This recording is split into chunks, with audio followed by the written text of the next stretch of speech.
مدنی channel کے ناظرین، الحمدللہ عز و جل آج سے مدنی چینل پر فیضان صحابہ و اہل بیت کے عنوان سے زبردست ٹرانسمیشن کا آغاز ہو چکا ہے۔ اگرچہ پاکستان میں اور کئی ممالک میں آج 30 ذوالحجۃ الحرام کی مبارک رات ہے اور اسلامک ایئر کے حساب سے آج last night of the Islamic year ہے، آخری رات ہے اسلامی سال کی، اور کل انشاءاللہ تعالی ہمارے ملک پاکستان میں یقیناً اور دنیا کے کئی ممالک میں اسلامی سال کا پہلا دن ہوگا انشاءاللہ العزیز، اور 1439 ہجری ختم ہوگا اور 1440 سن ہجری شروع ہو جائے گا۔ یہ اسلامی سال، یہ اسلامی مہینے اپنے اندر بہت ساری یادیں رکھتے ہیں اور بہت سارے معاملات اور واقعات اور بہت سارے ایسے عنوانات کو اپنے اندر سموئے ہوئے ہیں کہ جن سے افسوس کے ساتھ ہماری نئی نسل اور نیو جنریشن نابلد ہوتی جا رہی ہے، انہیں اس کے بارے میں پتہ نہیں ہوتا، اور شاید کئیوں کو یہ بھی نہ پتا ہو کہ اسلامک ایئر جو ہے وہ کل ختم ہو رہا ہے اور کئی ممالک میں آج ہی 1440 سن ہجری کا آغاز ہو چکا ہے۔ ہجری یہ ہجرت سے ہے، اور پیارے آقا صلی اللہ علیہ وآلہ وسلم نے جو مدینہ منورہ مکہ شریف سے ہجرت فرمائی تھی اللہ پاک کے حکم پر، اس ہجرت سے اس سن کو یاد رکھا جاتا ہے، اور سیدنا عمر فاروق اعظم رضی اللہ تعالیٰ عنہ نے ہجری سال کو باقاعدہ رائج بھی کیا اور دنیا کے کئی ممالک میں رائج ہے، اور مسلمانوں کو اسے یاد رکھنا چاہیے۔ دعوت اسلامی کے اعزازات میں سے اور بہت سارے جو یونیک کاموں میں سے یہ بھی ہے کہ دعوت اسلامی نے اسلامی سال کو بہت زیادہ اجاگر کیا ہے، اور اسلامک منث جس کو امیر اہل سنت مدنی سال بھی کہتے ہیں اپنی اصطلاح کے طور پر، محبت کے طور پر، چونکہ وہ مدینے والے سے نسبت رکھتے ہیں یہ سال، اور یہ ہجرت کا جو کیلنڈر ہے، ہجری کا جو کیلنڈر ہے، تو اس اعتبار سے بھی مدینے سے محبت کا بھی اس میں ایک عنصر ہے، اور مسلمانوں کو یقیناً اپنے شعار کو، اپنے معاملات کو، اسلامی جتنے بھی اقدار ہوں ان کو بھلانا نہیں چاہیے، یاد رکھنا چاہیے، انہی میں سے یہ بھی ہے۔ اور الحمدللہ مدنی چینل پر فیضان صحابہ و اہل بیت کے عنوان سے ٹرانسمیشن شروع ہو چکی ہے۔ الحمدللہ شیخ طریقت امیر اہل سنت بانی دعوت اسلامی حضرت علامہ مولانا محمد الیاس ستار قادری رضوی ضیائی دامت برکاتہم العالیہ نے آج خصوصی مدنی مذاکرہ بھی فرمایا محرم الحرام کے آغاز کے لحاظ سے، اس نسبت سے، اگرچہ آغاز جو ہے وہ کل سے ہوگا لیکن پاسبل تھا کہ چاند نظر آ جاتا، تو آج بھی اس علم دین کی محفل کو سجایا گیا، اور انشاءاللہ یہ 11 محرم الحرام تک سلسلہ جاری رہے گا، اور انشاءاللہ العزیز 12ویں شب جو آئے گی وہ بھی ہفتے کا ہی دن ہوگا، تو ہفتے کو بھی مدنی مذاکرہ ہوتا ہے، تو اس اعتبار سے یہ زبردست 12 مدنی مذاکروں کا مدنی گلدستہ الحمدللہ عاشقان رسول کو، امت کو مل رہا ہے، تو بڑا ہی غنیمت یہ معاملہ ہوتا ہے، بہت ہی زبردست یہ اللہ تبارک و تعالیٰ کا تحفہ میں کہوں گا، انعام کہوں گا، جو لوگوں تک پہنچتا ہے امیر علیہ سنت کے مدنی مذاکروں کی صورت میں، کہ ہزارہا معاملات کو اس میں ڈسکس کیا جاتا ہے، سینکڑوں مسائل سیکھنے کو ملتے ہیں، علم و حکمت کے وہ مدنی پھول مدنی مذاکرے کی مہک کی صورت میں ملتی ہے کہ میں سمجھتا ہوں کہ کئی سالوں کے مطالعے اور بہت سارے علم کی راہ کے مجاہدات کے بعد بھی شاید وہ علوم و فنون کا سرچشمہ آپ کو نہ ملے، مدنی گلدستہ نہ ملے، جو مدنی مذاکرے میں پابندی کے ساتھ شرکت کرنے والوں اور علم دین کی اس محفل کو اویل کرنے والوں کو حاصل ہوتا ہے۔ اور کیوں نہ ہو، اللہ والوں کی صحبت میں رہ کر کچھ سیکھنا اور خود اپنی کوشش سے سیکھنے میں فرق تو ہوتا ہی ہے۔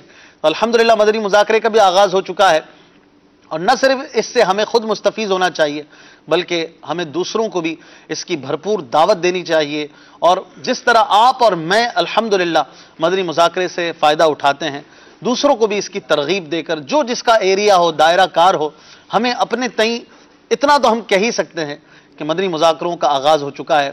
پیارے بھائی، مدنی مذاکرہ نہیں چھوڑنا ہے۔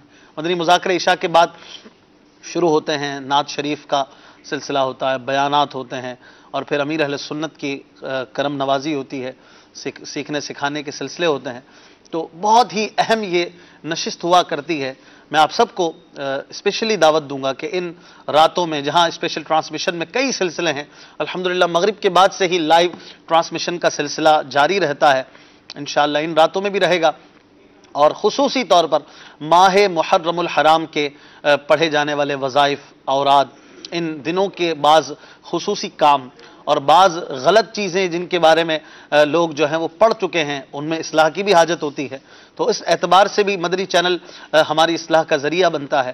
اور پھر خصوصی طور پر عشاء کے بعد امیر اہل سنت دامت برکاتہم العالیہ کی قدم رنجہ آپ فرماتے ہیں، مدنی مذاکرہ ہوگا، اور پھر آپ کے سامنے یہ بھی سلسلہ ہے جس سلسلے کا نام ہم نے اپنے ٹرانسمیشن کے ہی نام پر رکھا ہے، فیضان صحابہ و اہل بیت۔ یہ ٹرانسمیشن پورا مہینہ ہی سمجھے مدنی چینل پر آپ کے سامنے ہوتی ہے، اور اس مہینے میں خاص طور پر فیضان صحابہ و اہل بیت کے عنوان کو ایک ہائی لائٹڈ طور پر آپ دیکھتے ہیں، خاص طور پر ان عنوانات پر گفتگو ہوتی ہے، بیانات ہوتے ہیں، اور پھر یہ سلسلہ جو ہے یہ مدنی مذاکرے کے بعد انشاءاللہ ہمارے ناظرین کے لیے روزانہ پیش کیا جائے گا، اور ہمارے ساتھ خصوصی طور پر اس میں انشاءاللہ زبردست مفتیان کرام بھی ہوں گے، ہمارے علماء کرام، مدنی اسلامی بھائی بھی اس میں جلوہ فرما ہوں گے، ہمارے پیارے پیارے قرائے کرام اور نعت خواں اسلامی بھائیوں کو بھی ہم انشاءاللہ وقتاً فوقتاً زحمت دیتے رہیں گے۔ ہمارے ان سارے کاموں کی حوصلہ افزائی تب ہوگی جب آپ ضرور اسے دیکھیں گے اور آپ اس کی دعوت بھی عام کریں گے۔ آپ جتنا زیادہ مدنی چینل کو پروموٹ کریں گے، مدنی چینل اور مدنی چینل والوں کی حوصلہ افزائی ہونا ایک نیچرل بات ہے، لہذا آپ سب کو مدنی چینل کو خوب عام کرنا چاہیے، اور اپنے گھروں میں خاص طور پر میں ریکویسٹ کروں گا آپ سے، خدارہ ان دنوں میں خاص کر اور جنرلی بھی مدنی چینل کو آپ آن رکھیے، اس کو چلائیے۔ آپ اگر چاہتے ہیں کہ آپ کے گھر میں خرافات نہ آئیں، برائیاں نہ آئیں، اور خاص طور پر ان دنوں میں علم کی وہ باتیں پہنچیں کہ جن سے امت کا فائدہ ہو، مستند مواد، مستند گفتگو، مستند علم کی باتیں آپ کے گھر تک، آپ کے ڈرائنگ روم تک پہنچیں، مدنی چینل ایک زبردست ذریعہ ہے، اور الحمدللہ عز و جل مدنی چینل میں کیا ہے اس کو بیان کرنے کی اب حاجت نہیں ہے، آپ روز روشن کی طرح اس کی کاوشیں واضح ہیں۔ تو انشاءاللہ العزیز آپ اگر اپنے گھر میں خاص طور پر ان محرم کے بابرکت ایام میں مدنی چینل کو آن رکھیں گے، اللہ کی رحمت سے مدنی چینل آپ کے گھر کو گل و گلزار بنائے گا، اور فیضان صحابہ و اہل بیت سے آپ بھی، آپ کے گھر والے، آپ کے بچے گھر کے، بزرگ گھر کے مستفیض ہوتے رہیں گے، اور یہ فیض پھیلتا جا رہا ہے، پھیلتا چلا جائے گا الحمدللہ۔ ہمارے اس سلسلے میں خصوصی طور پر انشاءاللہ ہماری کوشش رہے گی کہ اراکین شورا اور خاص طور پر رکن شورا حاجی عبدالحبیب اتاری بھی ہوں، اور انشاءاللہ العزیز کچھ ہی دیر میں آج ہمارے ساتھ قبلہ استاد العلماء شیخ الحدیث حضرت علامہ محمد حسان رضا اتاری دامت برکاتہم العالیہ بھی ہوں گے، اور دیگر مبلغین کرام بھی ہمارے ساتھ ہوں گے۔ کل انشاءاللہ ہمارے ساتھ قبلہ مفتی شفیق صاحب بھی ہوں گے، آج بھی انہوں نے آنا تھا لیکن کچھ طبیعت کی علالت کی وجہ سے وہ تشریف نہیں لا سکے۔ دعا ہے اللہ پاک انہیں اور ہمارے تمام مفتیان اکرام کو، علماء اکرام کو روبہ صحت رکھے، صحت و عافیت والی زندگی عطا فرمائے۔ آج چونکہ محرم الحرام کا آغاز ہونے والا ہے ناظرین، کل محرم انشاءاللہ شروع ہو جائے گا، ہم نے جو موضوع رکھا ہے، موضوع ہے ماہ محرم الحرام کے فضائل، اور ضمناً ہم اسلامک منتھس کی کچھ خصوصیات اور ان کو بھی ڈسکس کرنے کی کوشش کریں گے۔ ہمارے ساتھ ماشاءاللہ بہت ہی پیارے مبلغ دعوت اسلامی مولانا عمران مدنی صاحب موجود ہیں، انشاءاللہ ان سے مدنی پھول لیں گے، آپ کو خوش آمدید بھی کہتے ہیں ماشاءاللہ۔ عدنان شیخ بھائی ہمارے ساتھ ہیں، انشاءاللہ تلاوت بھی سنیں گے، نعت بھی سنیں گے، اور اچھی اچھی نیتیں کر لیتے ہیں تاکہ ثواب کا خزانہ ہاتھ آئے اور ثواب بڑھے۔ میں بھی نیت کرتا ہوں، آپ بھی نیت فرمائیں، اللہ پاک کی رضا کے لیے حصول ثواب کی خاطر اول تا آخر سلسلے میں شرکت کریں گے، علم دین سیکھیں گے، سیکھ کر دوسروں تک بھی ہو سکا تو پہنچائیں گے۔ آپ کوئی ایک آدھ بات تو ذہن میں رکھ ہی سکتے ہیں کہ کل مجھے یہ آفس میں سنانی ہے، اپنے دوستوں کو، اپنے جہاں پر آپ کام کاج کرتے ہیں، دکان پہ بیٹھتے ہیں، یار یہ بات جو ہے نا، یہ جو سلسلے میں سیکھی ہے یہ میں ضرور بتاؤں گا، چاہے یہی بات آپ بتائیں کہ کل اسلامی سال شروع ہو رہا ہے، ہو سکتا ہے آپ ہی کے آفس میں کئی لوگوں کو یہ نہ پتا ہو کہ اسلامی سال یہ شروع ہو رہا ہے عمران بھائی، یہ بھی ایک سیکھنے کی بات ہے کہ اسلامی سال کب شروع ہو رہا ہے یہ بھی مسلمانوں کو کئیوں کو نہیں پتا ہوتا. جی، اس کے ساتھ ساتھ اگر یہ بھی ہم ملا لیں کہ کون سا سن ہجری شروع ہوا ہے، ہاں بالکل یہ بھی شاید معلوم نہ ہو کئی لوگوں کو. صحیح فرمانے. میں نے شروع میں عرض کیا ہے اسلامی سال 1440 شروع ہونے والا ہے انشاءاللہ تعالی. تو آپ یہ بات بھی آفس میں بتا سکتے، کچھ نہ کچھ آپ ایسا لے کے جایا کریں کہ کل میں نے مدنی چینل پر یہ سیکھا یار، تو آپ کو یاد بھی رہے گا. اور جب آگے پہنچانے کی عادت ہوگی، نیکی کی دعوت اسی کو تو کہتے ہیں دینا. آپ نیکی کی دعوت انشاءاللہ دیتے رہیں گے تو ثواب بھی ملے گا، اور نیکی کی دعوت دینے والے کو ایک جملے کے بدلے ایک سال کی عبادت کا ثواب ملا کرتا ہے. آج ہمارا موضوع آپ نے سن لیا. آپ اگر اس موضوع پر کچھ کہنا چاہتے ہیں ضرور ویلکم ہے آپ کے لیے. ہمارے نمبرز آپ کی اسکرین پر فلیش کر رہے ہیں، آپ آئیے اپنی بات کیجئے. انشاءاللہ تعالی ہم کوشش کریں گے کہ آپ کی زیادہ سے زیادہ کالز اپنے اس مختصر سے وقت میں شامل کریں. عمران بھائی، آج کے موضوع پر ہم کیا سنیں گے؟ کچھ اگر آپ سمری بتائیں تو ہمارے ناظرین کو ہو سکتا ہے دلچسپی کا اور سامان ملے. اسلامی مہینوں کے حوالے سے بھی سننا ہے اور خصوصاً ماہ محرم کے فضائل. بسم اللہ الرحمن الرحیم. آج کے ہم سلسلے کے اندر ماہ محرم الحرام کے فضائل بھی سنیں گے، اور انشاءاللہ عزوجل جو دیگر اسلامی مہینے ہیں ان کی کچھ فضیلتوں کو بھی اپنے سلسلے میں شامل کریں گے. اس کے ساتھ ساتھ ماہ محرم الحرام کے اندر کون کون سے خاص واقعات رونما ہوئے ہیں ان کو بھی انشاءاللہ عزوجل زیر بحث لے کر آئیں گے. اسی طرح ہمارے سلسلے کے اندر ماہ محرم کے اندر روزہ رکھنے کی کیا فضیلت ہے، اور اسی طرح ایک تو واقعہ بڑا مشہور ہے، واقعہ حائلہ جو کربلا کا ہے، وہ بڑا مشہور ہے، عوام کو وہ تو پتہ ہوتا ہے. اس کے ساتھ ساتھ اور کن کن وجوہات کی بنا پر ماہ محرم الحرام کو فضیلت اور برکت حاصل ہے، اس کو بھی انشاءاللہ اپنے سلسلے کے اندر ڈسکس کریں گے. اور پھر 4 حرمت والے مہینے جو اللہ نے ہمیں عطا فرمائے ہیں ان کے حوالے سے بھی انشاءاللہ عزوجل بات کریں گے. اور یہ 10 دن جو ہم سلسلہ کریں گے اس کے اندر مزید کیا کیا ہوگا، اور پھر عاشورہ کی کیا فضیلت ہے، اس کو بھی انشاءاللہ عزوجل ہم سلسلے میں شامل کرنے کی کوشش کریں. انشاءاللہ. ماشاءاللہ. مدنی چینل کے ناظرین ہمارے ساتھ رہیے، سلسلے کو آگے بڑھاتے ہیں. عدنان شیخ بھائی آپ کو بھی خوش آمدید کہتے ہیں، اور آپ تلاوت قرآن پاک سے سلسلے کو باقاعدہ شروع کیجیے. الحمدللہ رب العالمین والصلاة والسلام علی سید المرسلین. فرمان مصطفیٰ صلی اللہ تعالی علیہ وآلہ وسلم، نیت المؤمن خیر من عملی، یعنی مسلمان کی نیت اس کے عمل سے بہتر ہے. میٹھے میٹھے اسلامی بھائیوں، اچھی نیت نہ ہو تو عمل کا ثواب نہیں ملتا. اس لیے میں نیت کرتا ہوں کہ حصول ثواب کے لیے اور اللہ عز و جل کی رضا پانے کے لیے تلاوت کروں گا. آپ بھی توجہ کے ساتھ تلاوت سنیے اور برکتیں حاصل کیجیے. صلو علی الحبیب صلی اللہ تعالی علی محمد صلی اللہ علیہ وسلم. اعوذ باللہ من الشیطان الرجیم.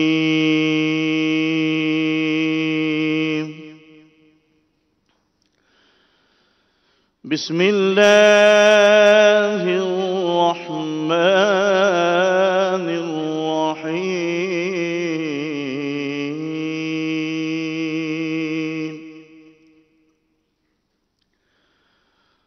والشمس وضحاها والقمر إذا تلاها والنهار إذا جلاها والليل إذا يغشاها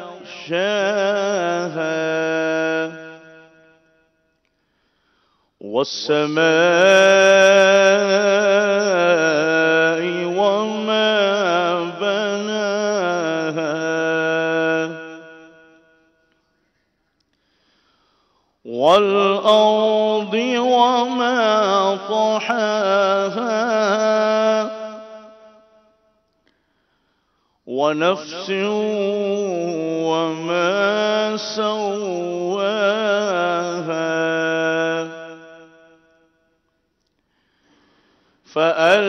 فألهمها فجورها وتقواها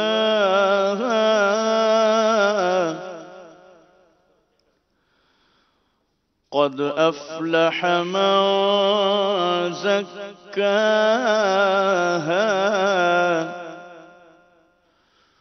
وقد خاب من دساها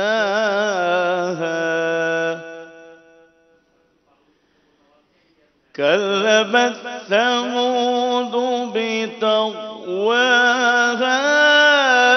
إذ انبعث أشقاها فقال لهم رسول الله ناقة الله وسقياها فكذبوه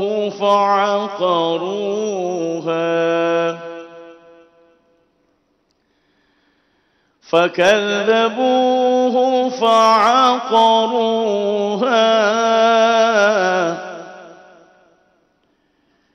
فدمدم عليهم ربهم بذنبهم فسواها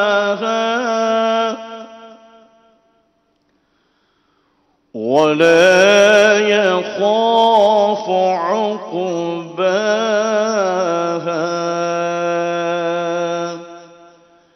آمنت بالله صدق الله العظيم. سبحان اللہ، ماشاء اللہ ماشاء اللہ. سورہ شمس کی تلاوت آپ سن رہے تھے. سلسلہ جاری ہے فیضان صحابہ و اہل بیت، اور آج ہمارا موضوع ہے ماہ محرم الحرام کے فضائل. تشریف لائیے حضرت. ماشاء اللہ، حج کے بعد پہلی بار. السلام علیکم ورحمۃ اللہ. ویلکم مدینہ. السلام علیکم.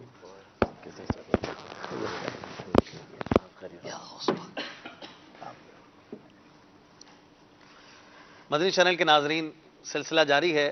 آپ اگر کچھ کہنا چاہتے ہیں، آج ماشاءاللہ خاص طور پر قبلہ مفتی حسان صاحب بھی ہمارے ساتھ ہیں، اور مدینہ منورہ کے سفر میں امیر اہل سنت کے ساتھ حضرت کی زیارتیں آپ کرتے رہے ہوں گے، اور ابھی بھی ہمارے ساتھ موجود ہیں. ہماری خوش بختی ہے. آپ کچھ پوچھنا چاہتے ہیں آپ کے سفر کے حوالے سے بھی، تو ہم دعوت دیتے ہیں. چلیں، کوئی بات کرنی ہو تو منع نہیں ہے. آپ کالز کرتے رہیے. کوئی بات کرنی ہو یا کوئی سوال بھی کرنا ہو آپ پوچھ سکتے ہیں. ہمارے اس سلسلے میں ایک سیگمنٹ ہم نے رکھا ہے جس سے انشاءاللہ آپ کو سیکھنے کو بھی ملے گا.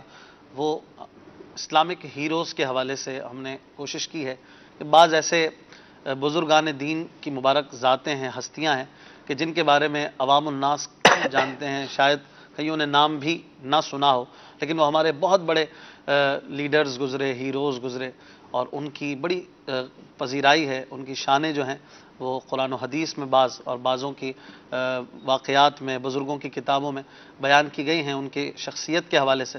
تو انشاءاللہ ہم روزانہ ایک ایسی ہی ہستی کے بارے میں کچھ مدنی پھول ان کی مبارک سیرت کے حوالے سے سننے کی سعادت پایا کریں گے. اور اس سیگمنٹ کا ہم نے نام رکھا ہے اسلامی شخصیات. اسلامی شخصیات یعنی ہماری سیلیبریٹیز جو ہیں ان کے بارے میں ہم سنا کریں گے. تو اگر اس بارے میں بھی آپ نے کچھ کہنا ہو ضرور آپ ہمارا ساتھ دیجئے، مشورہ دیا کریں. ہم کوئی اور اچھی چیز آپ کے لیے پیش کیا کریں. مدنی چینل ہمارا بھی ہے، آپ کا بھی ہے، ہر عاشق رسول کا ہے. تو ضرور مدنی چینل کے معاملات میں آپ کے ذہن میں کوئی بات آیا کرے، ضرور مشورہ دیا کریں. مفتی صاحب آپ کو خوش آمدید کہتے ہیں. مدینے سے ماشاءاللہ آپ سفر حج کر کے آئے ہیں. اللہ تعالیٰ بار بار آپ کو لے جائے. آمین. آپ کا سفر مدینہ لوگ دیکھتے رہے. آپ بھی کچھ اپنا ایکسپیرینس اگر شیئر کرنا چاہیں اس حوالے سے، کیسا رہا سفر؟ ہر کوئی پوچھتا ہے، اب میں کیا پوچھوں آپ سے کیسا رہا. آپ کا جو جواب ہوگا کچھ ڈیفرنٹ ہی ہوگا.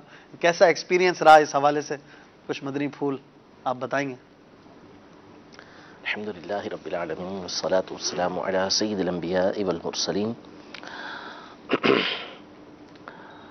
یعنی اس کا تو امیر اہل سنت نے کئی دفعہ جواب دیا ہے کہ کیسا سفر رہا حج کا. تو ظاہر ہے کہ حج کا سفر تو یہ خوشیوں والا ہی سفر ہوتا ہے، اچھا ہی سفر ہوتا ہے، اس میں تو کوئی خرابی کی بات ہی نہیں ہے.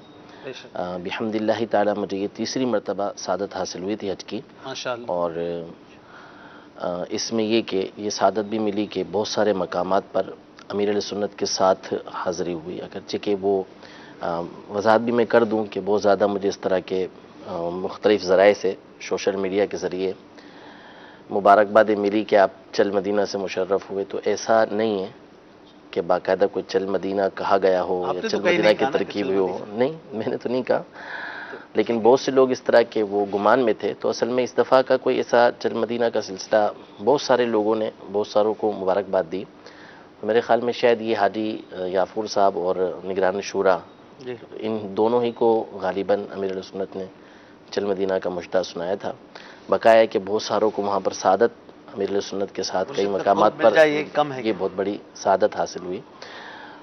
تو یعنی امیر یہ علیہ ایک سنت بہت کے ہی ساتھ شاید زیادہ حج کا یہ پہلا سفر اس طرح سے تھا، اس میں کئی معاملات میں جگہوں پہ قربت آپ کو ملی. جی بہت آپ نے کیسا پایا اس سفر بہت کو؟ زیادہ اس میں، یعنی ویسے ہی امیر علیہ سنت کی قربت تو الحمدللہ ملتی رہتی ہے، لیکن یہ کہ آپ کی قربت کا ایک بہت بڑا اثر یہاں پر بھی دیکھا اور وہاں پر بھی دیکھا کہ رکت بہت ملتی ہے، سوز ملتا ہے. یعنی بندہ جو کیفیت ان کی موجودگی میں پاتا ہے عمومی طور پر ان کی عدم موجودگی میں نہیں پاتا ہے. ان کے ساتھ نہ ہو تو وہ کیفیت جدا ہوتی ہے، اور ان کے ساتھ ہو تو ایک کیفیت ہی جدا ہوتی ہے. یعنی ان کی قربت کے اندر بندہ جو نیکی بھی کرتا ہے عبادت بھی کرتا ہے تو اس میں ایک سوز حاصل ہوتا ہے.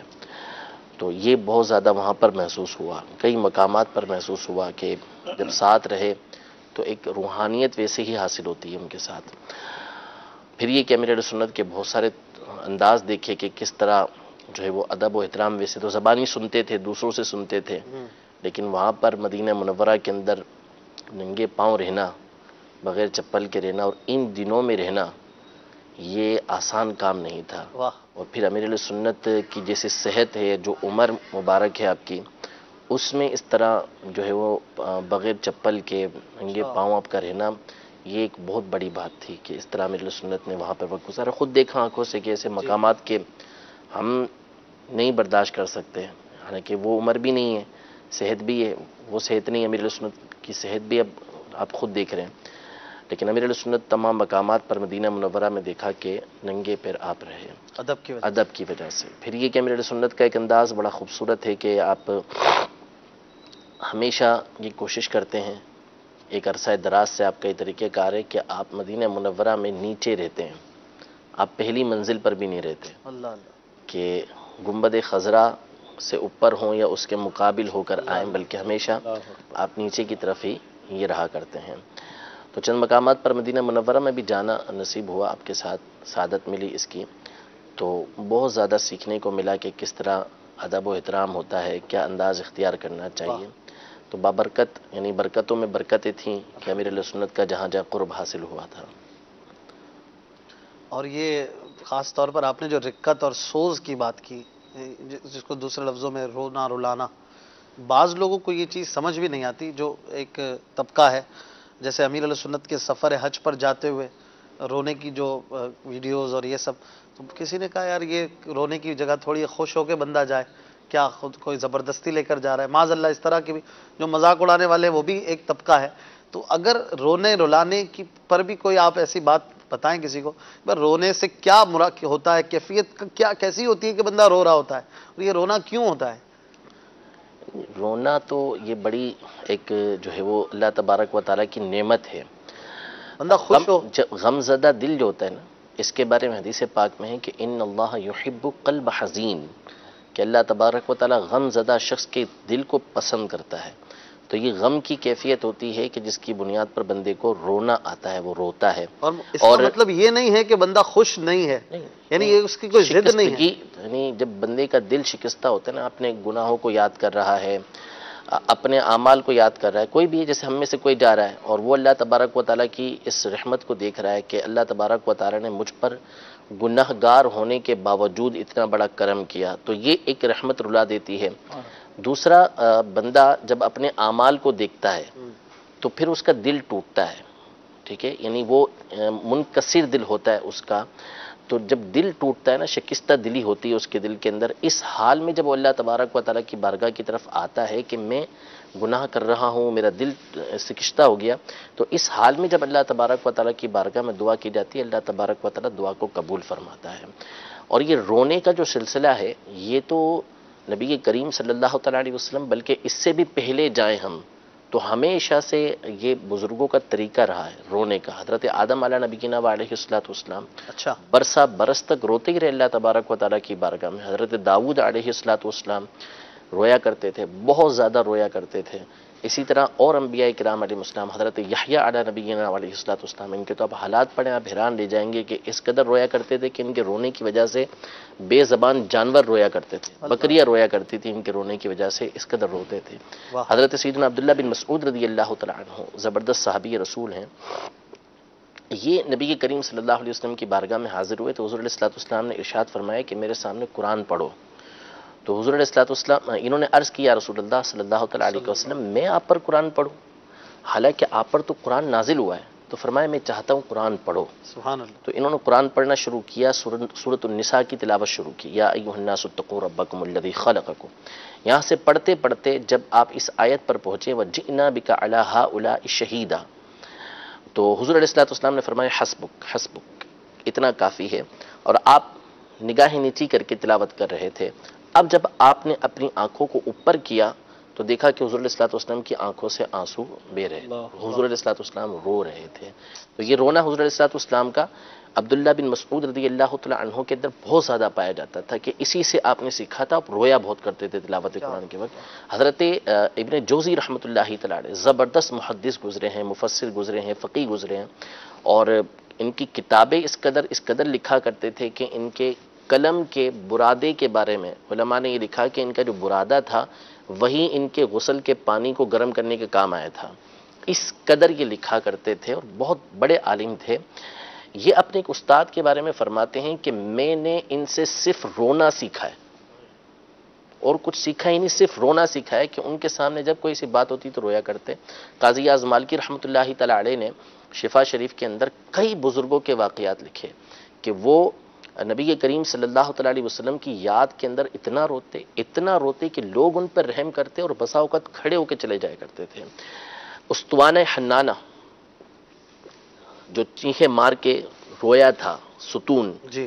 جس کا نام ہی رونے والا پڑ گیا، چیخنے والا پڑ گیا، اس کا یعنی تذکرہ مشہور ہے کہ نبی کریم صلی اللہ علیہ وسلم سے ٹیک لگا کر خطبہ دیا کرتے تھے، ذکر و اذکار کیا کرتے تھے. پھر جب ممبر شریف بنا حضور علیہ الصلوۃ والسلام اس کے پاس تشریف لائے تو اس کی آواز آنے لگی رونے کی. تو بعض روایتوں کے اندر ہے کہ صحابہ کرام علیہم رضوان اس کے گرد کھڑے ہو گئے تو اس کے رونے کی وجہ سے رو رہے تھے. پھر حضور علیہ الصلوۃ والسلام نے اس کو سینے سے لگایا تھا اور پورا تفصیلی واقعہ ہے کہ اس سے پوچھا کہ تو چاہتا ہے کہ تجھے جنت میں لگا دیا جائے اور اللہ کے بندے نیک بندے تجھ سے کھائیں، یا تو چاہتا ہے کہ تجھے ہرا بھرا کر دیا جائے؟ تو اس نے جنت میں لگنا پسند کیا تھا. اس کے بارے میں حضرت حسن بصری رحمۃ اللہ تعالی علیہ فرمایا کرتے تھے کہ اے اللہ کے بندو، جب ایک ستون، لکڑی کا تنا یہ نبی کریم صلی اللہ تعالیٰ علیہ وآلہ وسلم کو یاد کر کے ان کے فراق کے اندر رویا تھا، تو تم تو اس بات کے زیادہ حقدار ہو کہ حضور علیہ الصلوۃ والسلام کو یاد کر کے رویا کرو. اللہ اللہ. اس طرح کے بہت سارے واقعات قاضی اعظم مالکی رحمۃ اللہ تعالیٰ نے بالخصوص نبی کریم صلی اللہ علیہ وسلم کی یاد میں رونے والوں کے لکھے ہیں. حضرت بی بی فاطمہ رضی اللہ تعالیٰ عنہ جب سے حضور علیہ الصلوۃ والسلام کا وصال ہوا، دنیا سے پردہ فرمایا، اس کے بعد سوائے ایک مرتبہ کی کسی نے آپ کو ہنستے ہوئے نہیں دیکھا. آپ ہنستی نہیں تھی. صرف ایک مرتبہ آپ کے چہرے پہ مسکراہٹ آئی. کب؟ جب ان کو بتایا گیا کہ حبشہ کے مقام پر یا کسی اور مقام پر جب میت ہوتی ہے تو اس کے اوپر ایک چادر تان دی جاتی ہے یا اس کے اوپر ایسی چیز بنا دی جاتی ہے کہ جس کی وجہ سے پردہ ہو جاتا ہے. تو آپ کو خوشی ہوئی کہ میری میت کو بھی آپ کو غیر مرد نہیں دیکھ سکے گا. تو وہ خوشی آپ میت پہلے لے جایا جاتا ہوگا نا، تو اس پر ڈولا ہوتا ہے نا، جیسے ہمارے یہاں بھی ڈولا اس طرح لیا جاتا ہے. اب پیک بہت سارے مقامات پہ پیک نہیں ہوتا. تو اب جب ان کو پتا چلا کہ ایسا ہے تو اس وقت آپ کے چہرے پہ خوشی آئی. ہاں، لیکن اس کے علاوہ ہمیشہ آپ نبی کریم صلی اللہ علیہ وسلم کے وصال ظاہری کے بعد ہنستا ہوا نہیں رونے پر ایک پوری لسٹ جو ہے وہ دی ہے، اور شاید آپ مزید اس پر دلائل پر دلائل دیتے جائیں گے. وہ آپ کی ماشاءاللہ قابلیت علمیت ہے. اور اس رونے سے کم از کم یہ تو بات واضح ہو گئی کہ یہ رونا ٹھیک کام ہے، اچھا کام ہے، نیک لوگوں کا کام ہے. بالکل کہ نہیں. کوئی بھی عقل سلیم رکھتا ہوگا وہ کبھی بھی ایسی بات نہیں کہے گا. لوگ تو دنیا کی دولت کے لیے روتے ہیں. صحیح. اپنے دنیاوی محبوب کے لیے تو آنسو نکالتے ہیں. دنیاوی محبوب کے لیے روتے ہیں. صحیح. کہ اس کی الفت، اس کی قربت نہ ملے، وہ نہ ملے تو خودکشیاں کر لیتے ہیں، اور ایسوں کو وہ ہیرو بنا کے پیش کرتے ہیں، اگرچہ کہ فرضی طور پر ہو لیکن اس کو ہیرو بنا کے پیش کریں گے، اس کی طرح اور طرح کی داستان ہمارے یہاں پر تو اس کو رائج کرنے کی کوشش کی جاتی ہے۔ تو جب ایک بندہ اپنے ایک دنیاوی ایسے شخص کے کہ جس کی کوئی حیثیت نہیں، اس کے لیے رو رہا ہے، تو نبی کریم صلی اللہ تعالیٰ علیہ وآلہ وسلم کی یاد کے اندر، اللہ تبارک و تعالیٰ کی یاد کے اندر کیوں نہ رویا جائے؟ اور پھر اپنے گناہوں سے ندامت پر رونے کی بھی فضیلتیں ہیں۔ بالکل۔ اللہ کے تعالیٰ کے خوف سے جو رو پڑے، ایک مکھی کے سر کے برابر آنسو نکل آئیں تو اس پر جہنم کی آگ وغیرہ کے حرام ہونے کی روایتیں ملتی بالکل ہیں۔ موجود ہے۔ تو یہ سب بھی اپنی جگہ پر ہے، لیکن مفتی صاحب آخری بات اس موضوع کے حساب سے، کیونکہ بہت ساری باتیں اس سفر پر ہو چکی ہیں مدنی چینل پر بھی، اور ماشاءاللہ ہوتی رہیں گی، لیکن یہ خاص پوائنٹ تھا جو میرے ذہن میں بھی تھا، اور میں سوشل میڈیا کا بہت بڑا یوزر ہو سکتا ہوں، تو میں جو چیز نوٹ کرتا ہوں کہ بیچارے کئی دوستوں کو یہ بات سمجھ نہیں آتی، یار رو کیوں رہے ہیں، مدینے جا رہے ہیں خوش ہوں، تو بھائی رونے کی وجوہات ہیں، اور اس کا مطلب یہ نہیں ہے کہ خوش نہیں ہیں۔ خوش ہونے کا مطلب یہ تھوڑی ہے بندہ ناچے ہی تو خوش ہے، خوش ہونے کے بہت سارے انداز ہیں، یہ بھی خوشی کا انداز ہے، بندہ خوشی سے بھی تو روتا ہے۔ ہر ایک کا اپنا انداز ہوتا ہے کہ وہ مدینہ منورہ کس طریقے سے حاضر ہو رہا ہے، کس نیت کے ساتھ حاضر ہو رہا ہے۔ مشہور واقعہ کتابوں کے اندر مذکور ہے کہ مصر کا بادشاہ، یہ کسی اور جگہ کا بادشاہ جب بارگاہ رسالت کے اندر آیا تو بالکل دیکھا اس کو کہ وہ لوگوں کو پانی پلا رہے ہیں، تو کسی نے پہچان لیا کہ یہ تو بادشاہ ہے، کہا وہ اس سے کہا کہ آپ بادشاہ ہو کے لوگوں کو اس طرح یہاں پہ پانی پلا رہے ہیں؟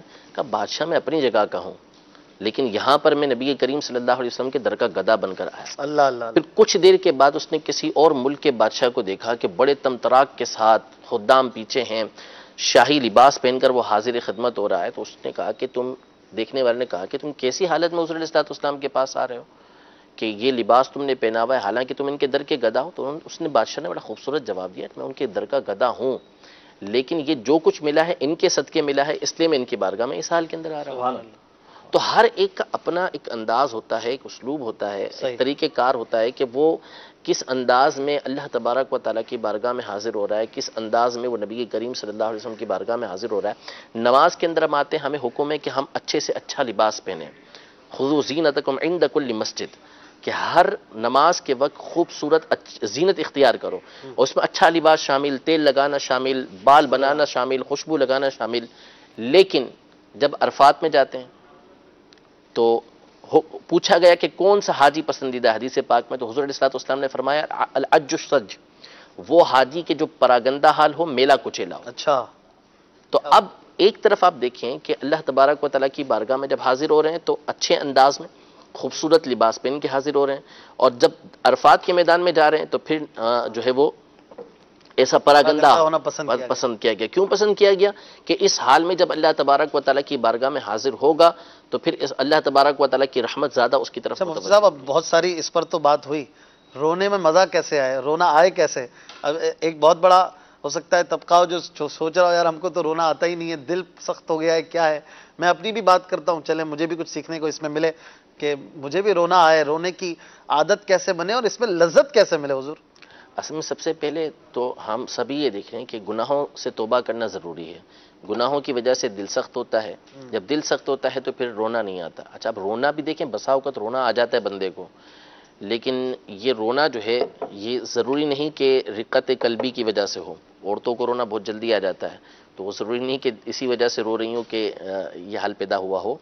تو یہ ضروری ہے کہ گناہوں سے توبہ کریں، اپنے گناہوں پہ نادم ہو، پھر اس کے بعد گناہوں کو چھوڑیں، اور پھر اس کے اسباب ہیں کہ قرآن مجید فرقان حمید کی تلاوت کثرت کے ساتھ کریں، موت کو کثرت کے ساتھ یاد کریں، ایسی کتابیں پڑھیں کہ جس کے اندر اس طرح کے واقعات موجود ہوں، اللہ تبارک و تعالیٰ کی رحمت کے واقعات موجود ہوں، اللہ تبارک و تعالیٰ کی نعمتوں کے اوپر، اللہ تبارک و تعالیٰ کی رحمتوں کے اوپر غور و فکر کرتا رہے، تو یہ چیزیں اس کو رونے کی طرف لے کر آئیں گی۔ نبی کریم صلی اللہ تعالیٰ علیہ وسلم کی نعتیں سنیں، رونے والوں کی صحبت کو اختیار کریں، تو انشاءاللہ تبارک و تعالیٰ دل نرم ہوتا چلا جائے گا، اور جو ہنسنے والوں کے ساتھ بیٹھتا ہے، ہنسانے والوں کے ساتھ، تو اس کو زیادہ پھر ہنسی آتی رہتی ہے۔ قرآن پاک آیت یاد آ گئی، فَلْيَضْحَكُوا قَلِيلًا وَلْيَبْكُوا كَثِيرًا، ان کو چاہیے کہ تھوڑا ہنسیں اور زیادہ روئیں۔ خود اللہ پاک علیہ السلام نے تو قرآن کی تلاوت میں یہ ارشاد فرمایا تھا کہ میں پڑھوں گا تم رو۔ اچھا، ہاں، سورۃ تکاثر پڑھی تھی غالباً، تو بعض صحابہ نے کہا کہ ہمیں تو جنت کی بشارت ہے، تو بعضوں نے کہا کہ ہمیں رونا نہیں آیا، تو کہا کہ رونے جیسا کوشش ہی کر لو، رونے جیسے تباہ کو رونا نہیں آ رہا تو رونے جیسی ٹریننگ دی جاتی تھی بارگاہ نبوی سے، تو اب یہ رونا تو خود نبی کریم صلی اللہ علیہ وسلم سکھا رہے ہیں. تو چاہے اللہ کیا جہنم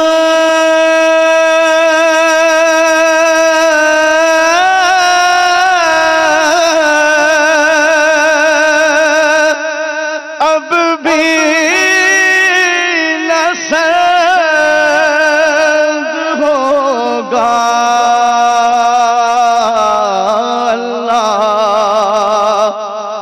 کیا جہنم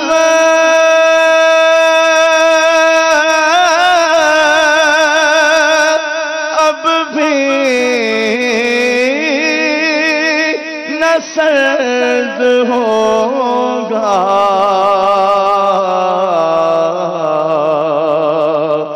رو رو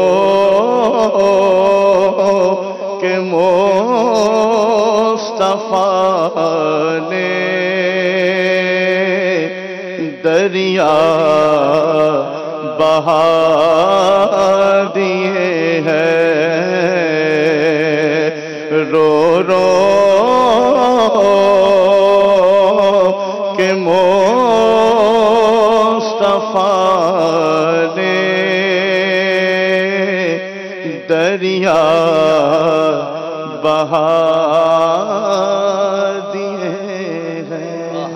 سبحان اللہ سبحان اللہ. کسی نے بڑی پیاری بات کہی نا، رونے والی آنکھیں مانگو رونا سب کا کام نہیں، ذکر محبت عام ہے لیکن سوز محبت عام نہیں. یہ جو سوز ہے محبت کا ایک درد ہے، یہ عشق کے بھی بعد کی کیفیت ہے جس میں درد ہوتا ہے، غم ہوتا ہے. جب بندہ محبت کرتا ہے اس کا اگلا درجہ عشق ہوتا ہے جس میں صرف محبوب ہی نظر آتا ہے، اور پھر اس سے بڑی منزل غم کی ہوتی ہے جس میں بندے کا دل جو ہے نرم پڑ جاتا ہے، رونا کثرت سے آتا ہے. اور یہ رونا اللہ کی یاد میں ہو، اس کی محبت میں ہو، اس کے خوف سے ہو، اس کے حبیب پاک صلی اللہ علیہ وسلم کی محبت میں ہو، تو واقعی آنسو اصل میں ٹھکانے لگے. اللہ پاک ہمارے دل نرم کرے، اور کم از کم ایسا نہ بھی ہو تو اتنا تو ہو کہ رونے والوں پر رشک کیا جائے اور دعا کی جائے، اللہ ان کے صدقے ہمیں بھی رونے کی نعمت عطا کر، میں بھی تیرے محبت میں تیرے خوف سے رہوں اور تیرے حبیب کی یاد میں رہوں، اور ان کا مذاق بندہ نہ اڑائے، ان کے بارے میں غلط بات کوئی نہ سوچے. دیکھیں کتنی ساری اسلامی باتیں قرآن و حدیث سے مفتی صاحب نے ہمیں بیان کی کہ رونے کی تو کتنی فضیلتیں ہیں، اور خود بارگاہ نبوی صلی اللہ علیہ وآلہ وسلم سے جب ٹریننگ دی جا رہی ہو کہ رو، جو روئے گا اس کے لیے جنت ہے، کتنی زبردست ٹریننگ ہے. اور اس میں جو حکمتیں ہیں، جو راز ہیں، وہ سمجھنے والے سمجھتے ہیں. جب بندہ روتا ہے، جب گڑ گڑاتا ہے، یہ حالت رب کو بڑی پسند آتی ہے. اللہ تعالیٰ کو گڑ گڑانے والا بندہ، جھکنے والا بندہ پسند آتا ہے، اور جھکنے کا ایک انداز روتے ہوئے بھی پیدا ہوتا ہے. ناظرین، ہمارے ساتھ مفتی صاحب موجود ہیں، انشاءاللہ مزید باتیں کریں گے، اور حج سے بھی تشریف آوری ہوئی ہے، تو اس بہانے کچھ حج کے حوالے سے آپ بھی پوچھنا چاہیں تو ضرور ہمیں کال کر سکتے ہیں، کالز بھی لینی ہیں. قبلہ عمران مدنی بھائی ہمارے ساتھ ماشاءاللہ موجود ہیں. محرم الحرام کے فضائل پر خاص طور پر آج ہمارا ٹاپک ہے. کل سے جو مہینہ شروع ہو رہا ہے ہمارے پاکستان میں خاص طور پر، تو ہم کیا ایسے اعمال کریں اور کس طرح سے نئے سال کے لیے ہم اپنی ذہن سازی کریں، اس پر انشاءاللہ مدنی پھول لیں گے. کچھ کلام شامل کرتے ہیں نعت رسول مقبول صلی اللہ علیہ وسلم، پھر انشاءاللہ موضوع کی طرف آئیں گے. صلو علی الحبیب صلی اللہ تعالی علی محمد صلی اللہ علیہ وسلم. زمین و زمان تمہارے لیے، مکین و مکان تمہارے لیے، چنین و چنا تمہارے لیے، بنے دو جہاں تمہارے لیے، دخل چنین و چنا تمہارے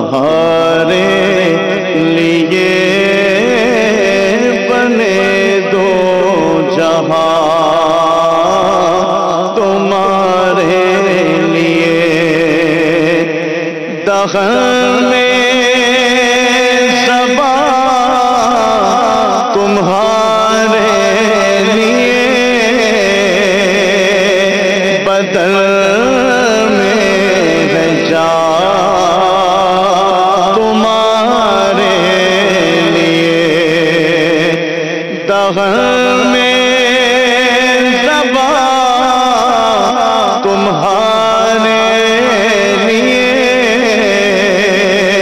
بدل میں ہے جان تمہارے لیے ہمارے یہاں تمہارے لیے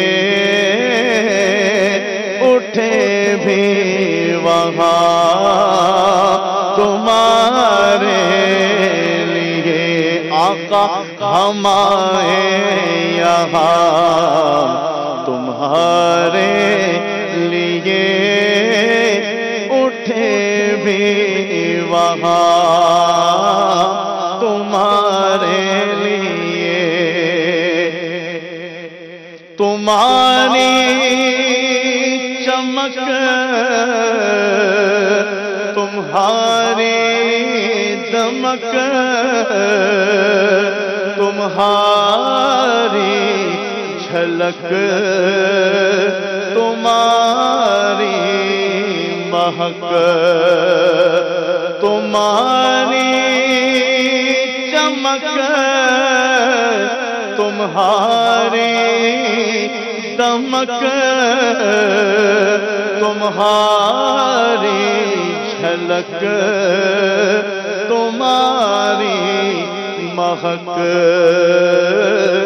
زمین و فلک سما کو سبق میں سکا نشان تمہارے لیے زمین و فلک سما کو سبق میں سکا نشان تمہارے لیے اشارے سے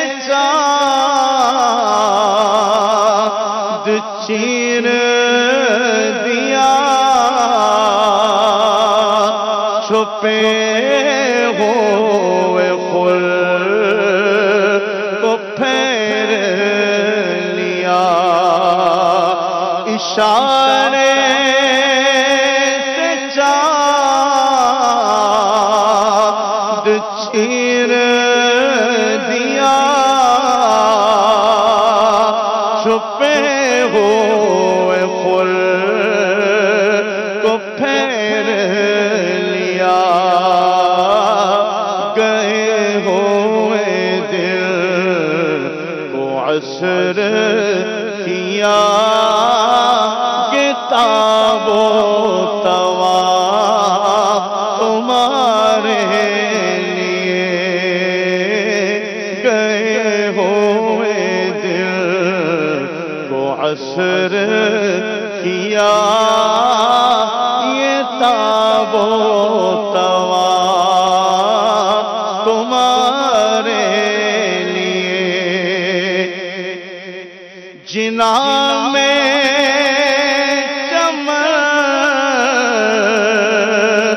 چمن میں سمر سمر میں خبر خبر میں دلہن جنا میں چمن چمن میں سمر سمر میں خبر خبر میں دلہن سزائے مہر ایسے منر کے امن و امان تمہارے لیے سزائے مہر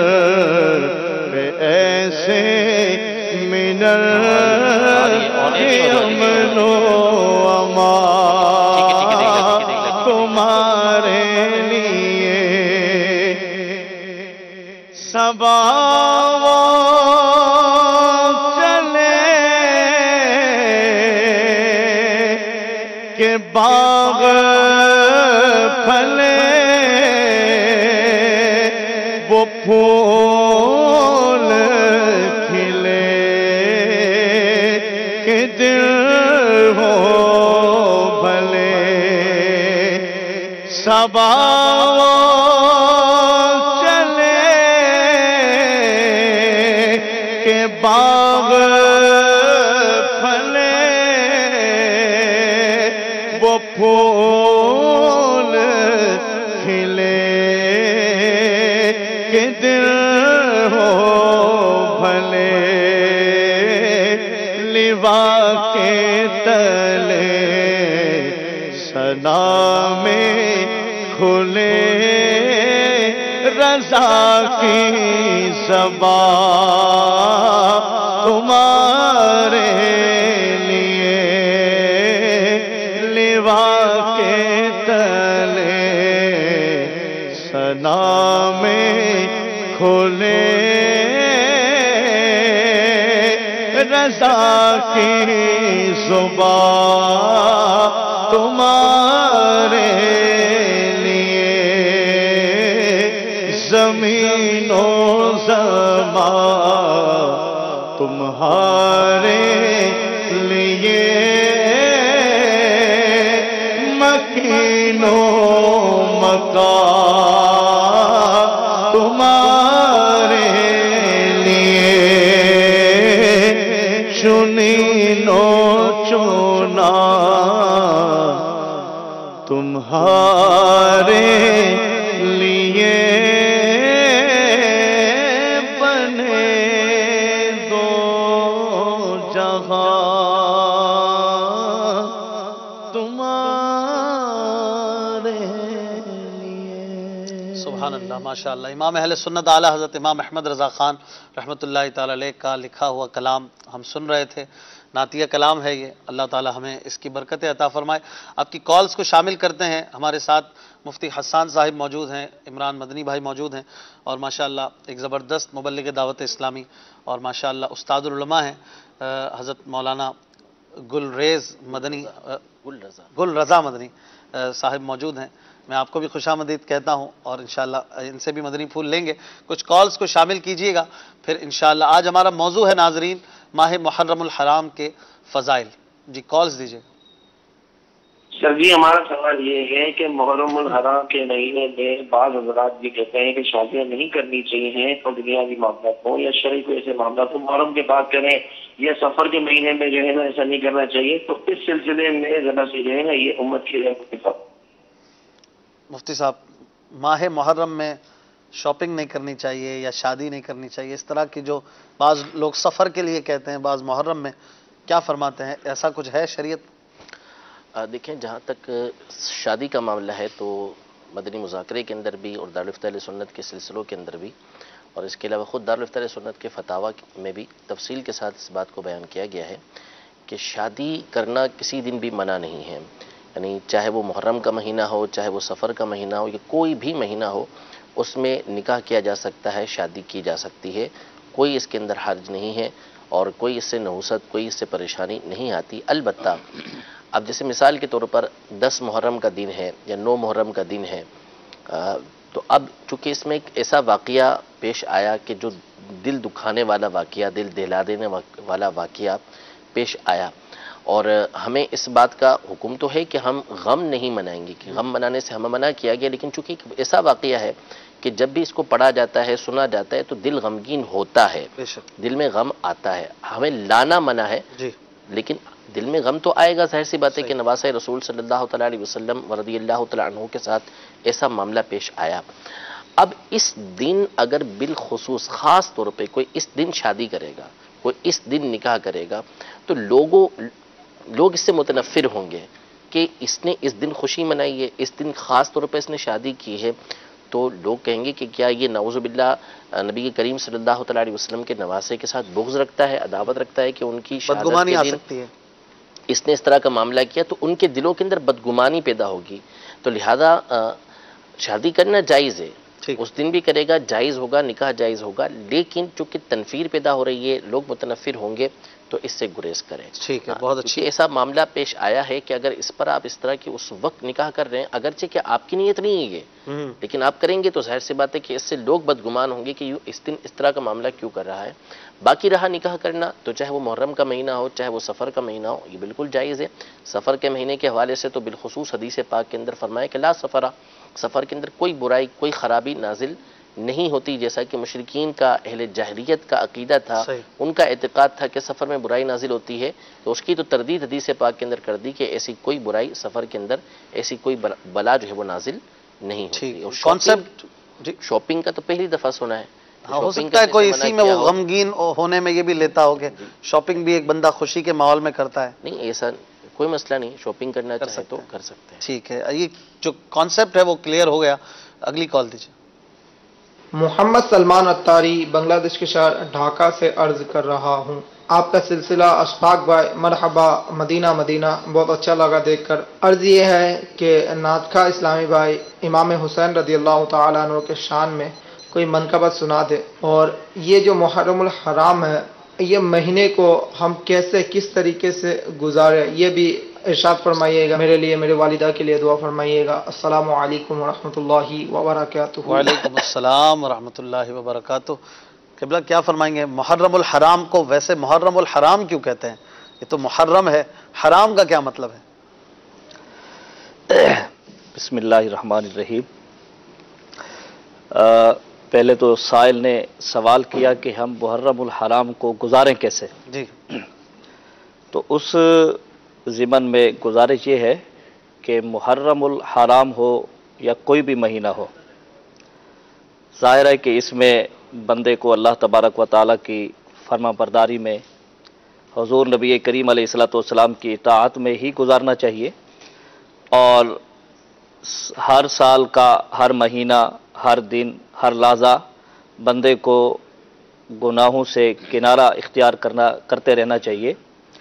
تو محرم الحرام میں بالخصوص جیسا کہ قبلہ مفتی نے فرمایا ہے اور تواریخ میں بھی ہے کہ ایک بہت بڑا سانحہ امت مسلمہ کے لیے جناب امام علی مقام امام حسین رضی اللہ تعالی عنہ کی شہادت کے حوالے سے، ان کے رفقا کی شہادت کے حوالے سے ہوا. تو اس میں بندے کو چاہیے کہ اور اللہ تبارک و تعالیٰ کی طرف رجوع کرے.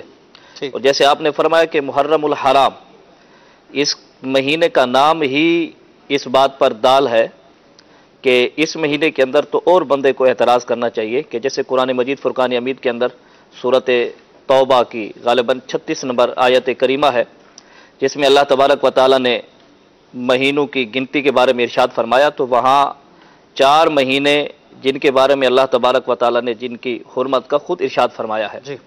اسی طریقے سے حدیث کریمہ میں بھی، نہ صرف حدیث کریمہ میں بلکہ یہ تو جناب ابراہیم علیہ الصلوۃ والسلام کی باقیات میں سے ہے.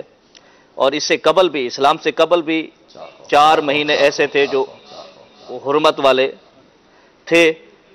ان میں سے ایک مہینہ محرم الحرام بھی ہے. تو اس لیے محرم الحرام کے اندر بالخصوص بندے کو اللہ تبارک و تعالیٰ کی طرف رجوع کرنا چاہیے. بالکل. اور ویسے تو ظاہر ہے کہ ہر مہینہ، ہر لحظہ، ہر لمحہ مسلمان کا تو اللہ کی رضا میں گزرنا چاہیے، اللہ کی رضا میں گزرنا چاہیے. اور یہ پیغام دے کے جاتا ہے ٹھیک کہ آنے والا دن پچھلے دن کو ماضی بنا دیتا ہے. تو یہ محرم الحرام کا مہینہ ظاہر ہے کہ ہمارے لیے یہ پیغام لے کر آتا ہے کہ جی پچھلا بھی سال گزرا، اس میں محرم الحرام آیا، اب بھی آیا ہے، یہ گزرے گا تو یہ ہمارا ماضی بن جائے گا. تو بندے کو اپنے وقت کی قدر کرتے ہوئے اللہ تبارک و تعالیٰ کی طرف لو لگا کے پورے ایام زندگی گزارنی چاہیے. ماشاءاللہ. حرام کیوں کہتے ہیں اس کو؟ محرم تو ہے، حرام کیوں کہتے ہیں؟ مفتی حسان صاحب کچھ فرمائیں گے؟ جی حرام، جی فرمائیں آپ بتائیں. حرام کے کچھ لفظی معنی اگر بتا دیں نا کہ ناظرین ہو سکتا ہے حرام نہ سمجھیں. جب ہم سنتے ہیں نا جی محرم الحرام، حلال کا ضد سمجھتے ہیں حرام. جی محرم ایسا مقدس مہینہ، پھر حرام. حرام کیا مطلب؟ مسجد، پھر حرام، مسجد الحرام. تو حرام، محرم الحرام، مسجد الحرام یا احرام، اصل تو ان کا مادہ اشتقاق یعنی حرم. اس کے ایک معنی مملوک بھی ہیں محرم کے، ممنوع، تو حرام کے معنی منع کے، اور ایک معنی اس کے تقدس کے بھی ہوتے ہیں، مقدس کے بھی ہوتے ہیں، اچھا اچھا اچھا، اچھے معنی بھی ہوتے ہیں۔ واہ، ورنہ سننے سے ہی جیسے آپ نے ارشاد فرمایا کہ ہمارے ذہن میں تو وہ حلال کی ضد حرام آ جاتی ہے، ایگزیکٹلی، اور یہ کوئی پسندیدہ معنی نظر نہیں آتا، ٹھیک ہے، لیکن حرام کے معنی حرمت والا جیسے ہونا مسجد حرام ہے، یعنی جی، عزت مسجد والی حرام۔ مسجد، جی، عزت والی مسجد اسی ہے طرح عزت والا مہینہ ہے یہ، جی، اس لیے ٹھیک اس کو محرم الحرام کہا جاتا ہے، اور اس کی ایک لمبی چوڑی تفصیل ہے صحیح، کہ یعنی 4 مہینے جس میں جنگ و جدل ممانعت تھی اسلام میں، تو ہر لحظہ ہر لمحہ ہے، اور بالخصوص ان 4 مہینوں میں کفار بھی اس کا خیال رکھتے تھے، کفار بھی اس کا 4 مہینے کون سے تھے وہ، اس کی بھی اگر تفصیل ہو جائے۔ جی، ذوالقعدہ اور ذوالحج، اور اس کے بعد یہ محرم اور ایک رجب، 4 مہینوں کا احترام کفار بھی کیا کرتے یہ تھے، کفار بھی قرآن مجید نے اس کو بیان بھی کیا، اور مجھے یہاں پر وہ بھی یاد آ رہا ہے مفتی صاحب، وَلَيَالٍ عَشْرٍ، سورہ فجر کی دوسری آیت میں اللہ پاک نے جو 10 دنوں کی عزت اور حرمت کو، 10 راتوں کی قسم یاد فرمائی ہے، اس کی ایک تفسیر میں بھی یہ بیان کیا گیا ہے کہ اس سے مراد ماہ محرم الحرام کی ابتدائی 10 راتیں ہیں، یعنی جو کل سے نائٹس شروع ہو رہی ہیں وہ 10 راتیں یہ ہیں کہ جن کو رب تبارک و تعالی نے ایسا اعزاز بخشا کہ ان کی قسم یاد فرمائی۔ بالکل، تو اس میں اس کو بھی اگر پیش نظر رکھیں گے تو انشاءاللہ آپ کو لطف آئے گا کہ میں ان راتوں میں الحمدللہ جی رہا ہوں، اور ان راتوں کو کیسے گزاریں، کم سے کم کیا ایسا عمل کریں جس سے ذرا سکون بھی ملے، لطف بھی ملے، تو ایسا عمل لوگ چاہتے ہیں۔ بیان فرما دی مفتی علامہ صاحب نے، میرے استاد بھی ہیں، کچھ میں نے اسباق ان سے پڑھے بھی اچھا، ہیں ماشاءاللہ ماشاءاللہ، کافیہ کے۔ تو اصل یہ ہے کہ اس میں امام حسین رضی اللہ تعالیٰ عنہ اور امام حسن رضی اللہ تعالیٰ عنہ، اصل میں حسینی اور حسنی سید، اب ان کی پہچان تو بہت دفعہ مشکل ہو جاتی ہے، کیونکہ جو سادات کرام معلوم بھی ہوتے ہیں تو ان میں بہت سارے وہ ہوتے ہیں کہ جن کے بارے میں ہمیں معلوم نہیں ہوتا کہ یہ حسنی یعنی امام حسن کی اولاد سے ہیں یا امام حسین یعنی حسینی سید ہیں۔ بہرحال سادات سارے کے سارے محترم ہیں، سب کی جو ہے وہ تعظیم ضروری ہے، تکریم ضروری ہے۔ تو کوشش یہ کریں کہ اس مہینے میں بالخصوص جو سادات کرام ہیں ان کی خدمت کرنے کی کوشش کریں، جو ان میں ایسے ہیں کہ جو غربا ہیں، جی، بظاہر جو جن کے پاس ایسے اسباب زندگی نہیں ہیں جو عام طور پہ ہوتے ہیں، یعنی کمزور ہیں مالی اعتبار سے، تو ان کی مدد کی کوشش کریں کہ اس مہینے کے اندر ان کے ساتھ زیادہ تعاون ہو۔ پھر اس کے بعد امیر علیہ سنت نے جو رسالہ پڑھنے کے لیے دیا ہے کہ سادات کرام کی جو اہمیت ہے، فضائل جو ہیں، اس کے اوپر آپ نے رسالہ لکھا اور اس کے پڑھنے کی ترغیب دی ہے، تو اس کو پڑھیں۔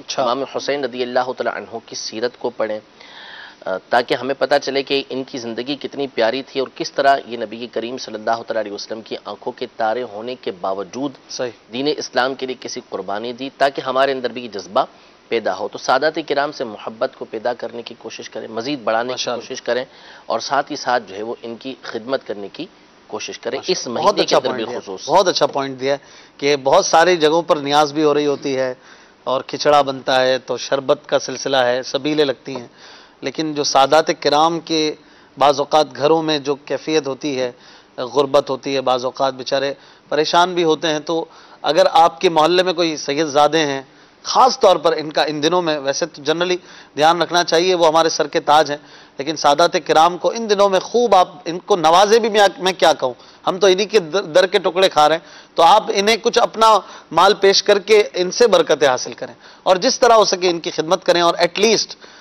اگر عشاء اور فجر کی نماز با جماعت پڑھنے کا معمول نہیں ہے تو ان دنوں میں بنا لیں، تو مفتی صاحب رات بھر کی عبادت کا ثواب لے کر کم از کم یہ ان راتوں کی ایک عظمت کو تو پالیں گے۔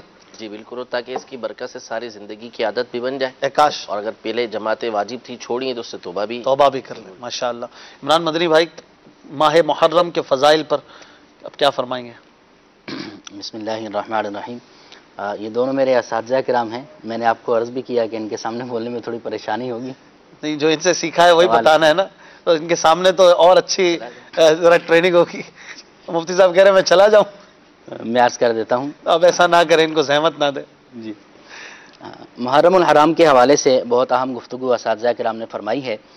ایک آیت کریمہ میں بھی عرض کیا دیتا ہوں، قرآن کریم میں اللہ تعالیٰ ارشاد فرماتا ہے وَذَكِّرْهُمْ بِأَيَّامِ اللَّهِ، فرمایا اور انہیں اللہ کے دن یاد دلا، ترجمہ کنز ایمان ہے۔ اب اللہ کے دنوں سے کون سے دن مراد ہیں، اس کی مفسرین کرام نے مختلف تفاسیر بیان فرمائی ہیں۔ حضرت ابن عباس، ابی بن کعب اور مجاہد اور حضرت قتادہ رضی اللہ تعالی عنہم اجمعین کے مطابق یہاں پر اس آیت کریمہ میں ایام اللہ سے مراد اللہ کی نعمتیں ہیں۔ اسی طرح حضرت مقاتل رضی اللہ تعالی عنہ کے حوالے سے آتا ہے، آپ کے مطابق یہاں پر ایام اللہ سے مراد وہ بڑے بڑے وقائع مراد ہیں جو اللہ کے امر سے واقع ہوئے، وہ واقعات عظیمہ ہیں جو اللہ کے حکم سے واقع ہوئے۔ بعض مفسرین کرام نے فرمایا کہ یہاں پر اللہ کے دنوں سے وہ دن مراد ہیں کہ جن میں اللہ نے اپنے بندوں پر انعام کیے، جیسا کہ بنی اسرائیل کے لیے من و سلوہ کا اتارنا اور حضرت موسیٰ علیہ السلام کے لیے دریا میں راستے کا بنا دینا، فرعون سے آپ کو نجات کا دے دینا۔ اسی طرح یہ جو بڑے بڑے واقعات اس کے اندر ہوئے ہیں، تو تفسیر خازن کے اندر تفسیر خزائن العرفان کے اندر یہ بھی لکھا ہے کہ جیسا کہ 10 محرم الحرام کا واقعہ حائلہ ہے، یعنی واقعہ کربلا ہے، وہ بھی تذکیر ایام اللہ کے اندر شامل ہے۔ اچھا، اور اسی طرح معراج شریف ہے اور ذکر شہادت کے ایام کی تخصیص کے بارے میں فرمایا کہ بعض لوگ کلام کرتے ہیں، تو یہاں اس آیت کریمہ میں یہ بھی شامل ہے۔ لہٰذا ہمارا یہ جو سلسلہ ہوگا فیضان صحابہ اور اہل بیت جو ہے، یہ بھی گویا کہ ضمناً اس آیت کریمہ کے تحت ہی ہوگا۔ ہم جو ہے کیا بات ہے، واہ، تذکیر ایام اللہ کے تحت انشاءاللہ اپنے سلسلے کو لے کر اللہ پاک کے حکم کو گویا ہم پورا کرنے کی کوشش ہوگی، یہ نیت بھی کر سکتے ہیں۔ اچھا عمران بھائی، کوئی ایسی کتاب بتائیں جس میں ہم اگر کربلا کے واقعات پڑھنا چاہیں یا کوئی اس کے متعلق مدنی پھول، ان ہستیوں کی سیرت بھی مل جائے ہمیں، ایسی بک دعوت اسلامی نے شائع کی ہو، امیر علیہ سنت کی کتاب ہو یا بکلیٹ ہو؟ اس کے حوالے سے میں یہ عرض کروں گا اپنے مدنی چینل کے ناظرین کے لیے کہ ہمارا جو بھی اسلامی مہینہ آئے تو دعوت اسلامی کی ویب سائٹ نے ہمیں یہ بڑی پیاری سہولت دی ہے کہ وہاں پر مہینے کو اگر نومینیٹ آپ کر دیں گے تو اس مہینے سے متعلق جو بھی کتابیں ہیں آپ کو ویب سائٹ پر ساری نظر آ جائیں گی۔ اچھا، یعنی دعوت اسلامی کی جو ویب سائٹ ہے اس میں بکس لائبریری میں آپ جائیں اور اس میں آپ رائٹر کو اگر آپ نومینیٹ کرنا چاہتے ہیں تو وہ کر لیں، یا پھر کم از کم مہینہ جو بھی آپ چاہتے ہیں کہ اس مہینے سے متعلق مجھے کوئی کتاب مل جائے مکتبۃ المدینہ کی، تو آپ اس میں وہاں جا کر مہینے کو نومینیٹ کریں گے، محرم لکھ دیں گے، سرچ بار میں لکھنا ہے؟ جی ہاں، محرم لکھیں نہیں، بس؟ سرچ بار میں نہیں لکھنا، وہاں پر ایک الگ سے کالم دیا ہوا ہے، اس میں آپ لکھیں گے محرم کو سلیکٹ کریں گے۔ اچھا، منتھ اس میں سلیکٹ کر لیں، ٹھیک ہے، ہاں، مہینہ اس میں سلیکٹ کر لیں گے تو اس مہینے سے متعلق جتنی بھی کتابیں مکتبۃ المدینہ کی ہیں وہ سامنے آ جائیں گے، بآسانی آپ اس کو PDF میں محرم کا تو بتا دیں، ابھی وہ بھی جا کے پتہ نہیں سرچ کرے گا کوئی نہیں کرے گا۔ محرم کے حوالے سے سوانح کربلا ہے، سوانح کربلا، ہاں، اس کو لے لیں تو انشاءاللہ عزوجل کافی ہے۔ امیر علیہ سنت کی جی آئینہ قیامت، آئینہ قیامت، اس کے علاوہ امیر علیہ سنت کی بکلیٹس ہیں، امام حسین کی کرامات اور کربلا کا خونی منظر، یہ دونوں امیر علیہ سنت کے ایسے یزید کی عبرتناک موت، یعنی یہ امیر علیہ سنت کے رسالہ ہے امیر علیہ سنت کا جس میں یزید کی دردناک موت کا، ہاں یہ اسی میں ہے غالباً، امام حسین کی کرامات میں، اس میں یہ ساری چیزیں بیان کی گئی ہیں۔ تو آپ اگر یہ دو رسالے خاص طور پر لے لیں گے نا، آپ کو بہت انشاءاللہ فائدہ ہوگا۔ اگر آپ دعوت اسلامی کے مبلغین میں سے ہیں، ذمہ داران میں سے ہیں، آپ کی مساجد میں ان رسالوں سے درس بھی دیا جا سکتا ہے، امام حسین کی کرامات، تو آپ اس رسالے کو بھرپور عام کیجئے، اپنے گھر میں گھر درس کیجئے، آپ کو دیکھیں مزے کو مزہ آ جائے گا، ایسے واقعات، اور آپ کے جو مدنی منیاں بھی ایسے توجہ سے سننے لگیں گے جب یہ واقعات اور یہ اسلامک ہسٹری جو ہے یہ آپ کے گھر میں آپ کے بچوں کو پتہ ہونی چاہیے۔ اللہ کرے کہ ہم سب اس پر عمل کریں۔ کسی نے بڑی پیاری بات کہی نا، غریب و سادہ و رنگی ہے داستان حرم، نہایت اس کی حسین ابتدا ہے اسماعیل۔ آپ دیکھیں تو آغاز ہوتا ہے قربانی کے سفر کا حضرت اسماعیل علیہ السلام سے، اور قربانی آپ نے بھی دی، آپ کے والد گرامی نے بھی دی، اور جیسے ہی اسلامی مہینہ ختم ہوتا ہے ماہ ذوالحجہ، تو اس میں آپ کو یہ قربانی کی داستان سننے کو ملتی ہے، ممبروں پہ خطبہ، واعظین، علماء اکرام اس کو بیان کرتے ہیں، اور اسلامک سال شروع ہوتا ہے تو حضرت امام حسین رضی اللہ تعالیٰ عنہ کی اس قربانی کا ذکر بھی ممبروں سے کیا جاتا ہے، علماء اکرام سے ہم سنتے ہیں، مبلغین بیان کرتے ہیں کہ جس میں یقیناً قیامت تک کے مسلمانوں کے لیے ایک آئینہ ہے، ایک ایسا واقعہ ہے کہ جو دلوں کو نرم کر دیتا ہے اور ہمیں بھی اپنے دین متین کے لیے کچھ نہ کچھ قربانی دینے پر جھنجھوڑتا ہے۔ تو یہ ماہ محرم کا آغاز عنقریب ہونے والا ہے اور کئی ممالک میں یہ ہو چکا ہے۔ سب سے پہلا اسلامی مہینہ ہے ماہ محرم الحرام، پھر صفر المظفر، پھر ربیع الاول، ربیع الثانی، جمادی الاولی، جمادی الثانی، رجب، شعبان، رمضان، شوال، ذوالقعدہ، ذوالحجہ کے 12 مہینے ہیں۔ ہو سکتا ہے کئی ناظرین کو اس کے نام نہ پتہ ہوں، نام پتہ ہیں تو بولنا نہیں آتا، کوئی کیا پڑھتا ہے، اور عجیب و غریب پڑھنے کے انداز بھی ہوتے ہیں۔ مفتی صاحب، ہماری ہسٹری سے ہم مسلمان ہونے کے باوجود بہت زیادہ دور ہیں، اور ایٹ لیسٹ ہمیں اپنے اسلامی منتھس تک یاد نہیں ہوتے۔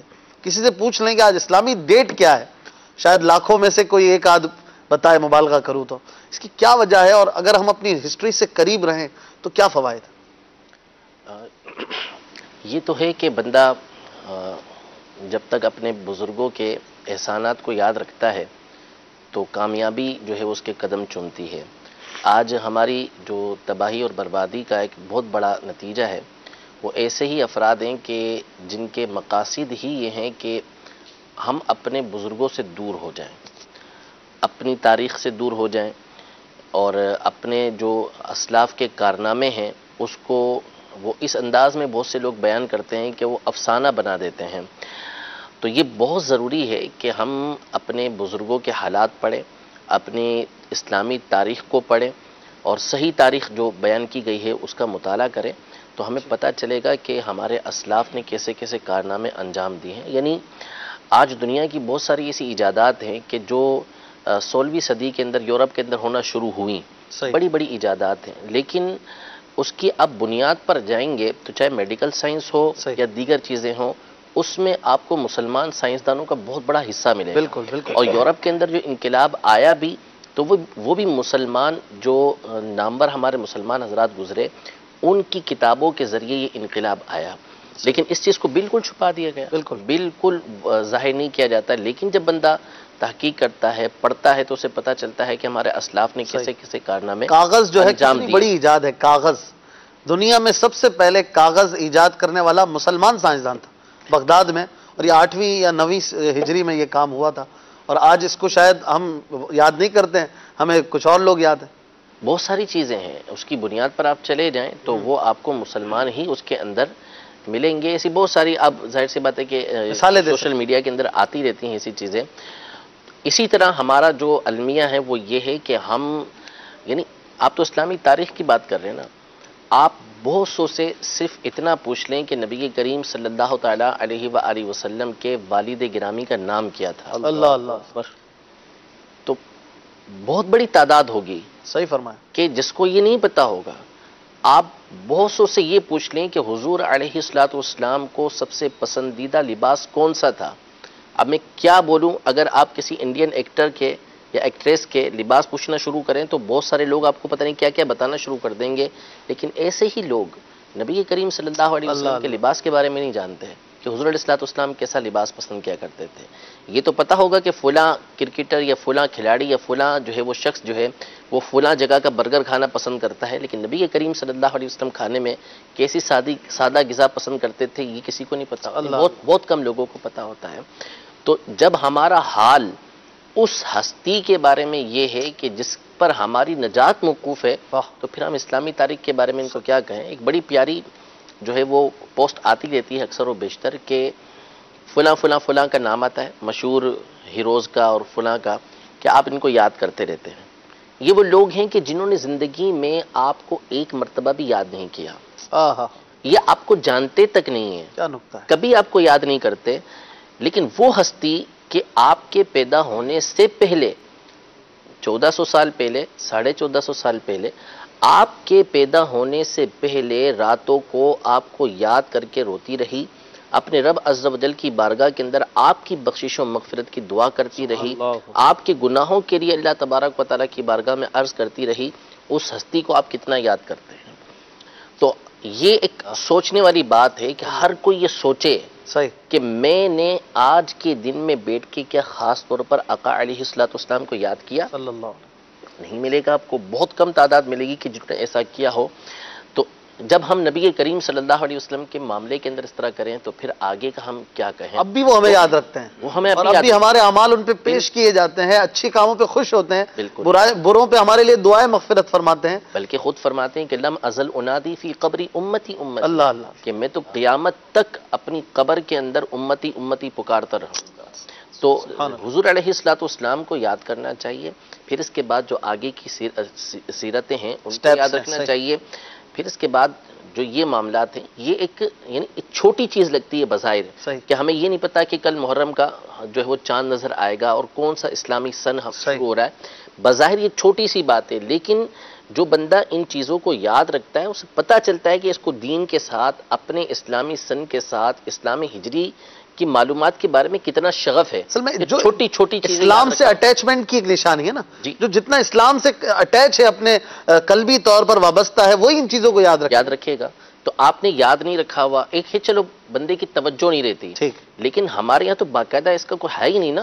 اسکولوں میں بھی اگر یاد کروائیں گے تو وہ وہی شمسی مہینے یاد کروائیں گے، وہ سارے یاد ہوتے ہیں ترتیب وار، لیکن بہت ہی کم ایسے مقامات ہوں گے کہ جہاں پر اسلامی مہینوں کو یاد کروایا جائے.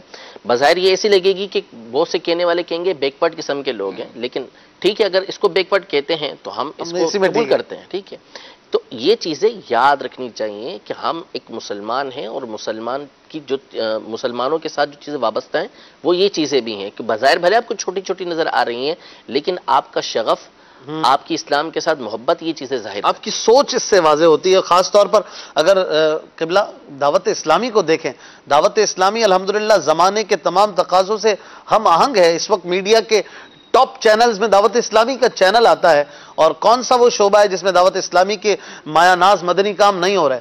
لیکن دعوت اسلامی کو کون بیکورڈ کہے گا؟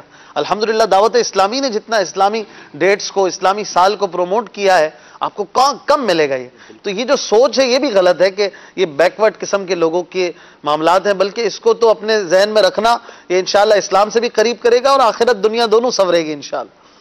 اسی حوالے سے جیسے آپ فرما رہے ہیں، اور قبلہ مفتی صاحب نے بڑی وضاحت سے کہا کہ جناب نبی کریم علیہ السلام سے والہانہ محبت، پیار، اور ہماری جو یہ اسلامک ہسٹری ہے یا ہجری سال کی جو تقویم ہے نا، اگر اس پہ بھی غور کریں تو یہ بھی حضور نبی کریم علیہ السلام سے جناب صحابہ کرام علیہ رضوان کی ایک محبت کی علامت و نشانی ہے.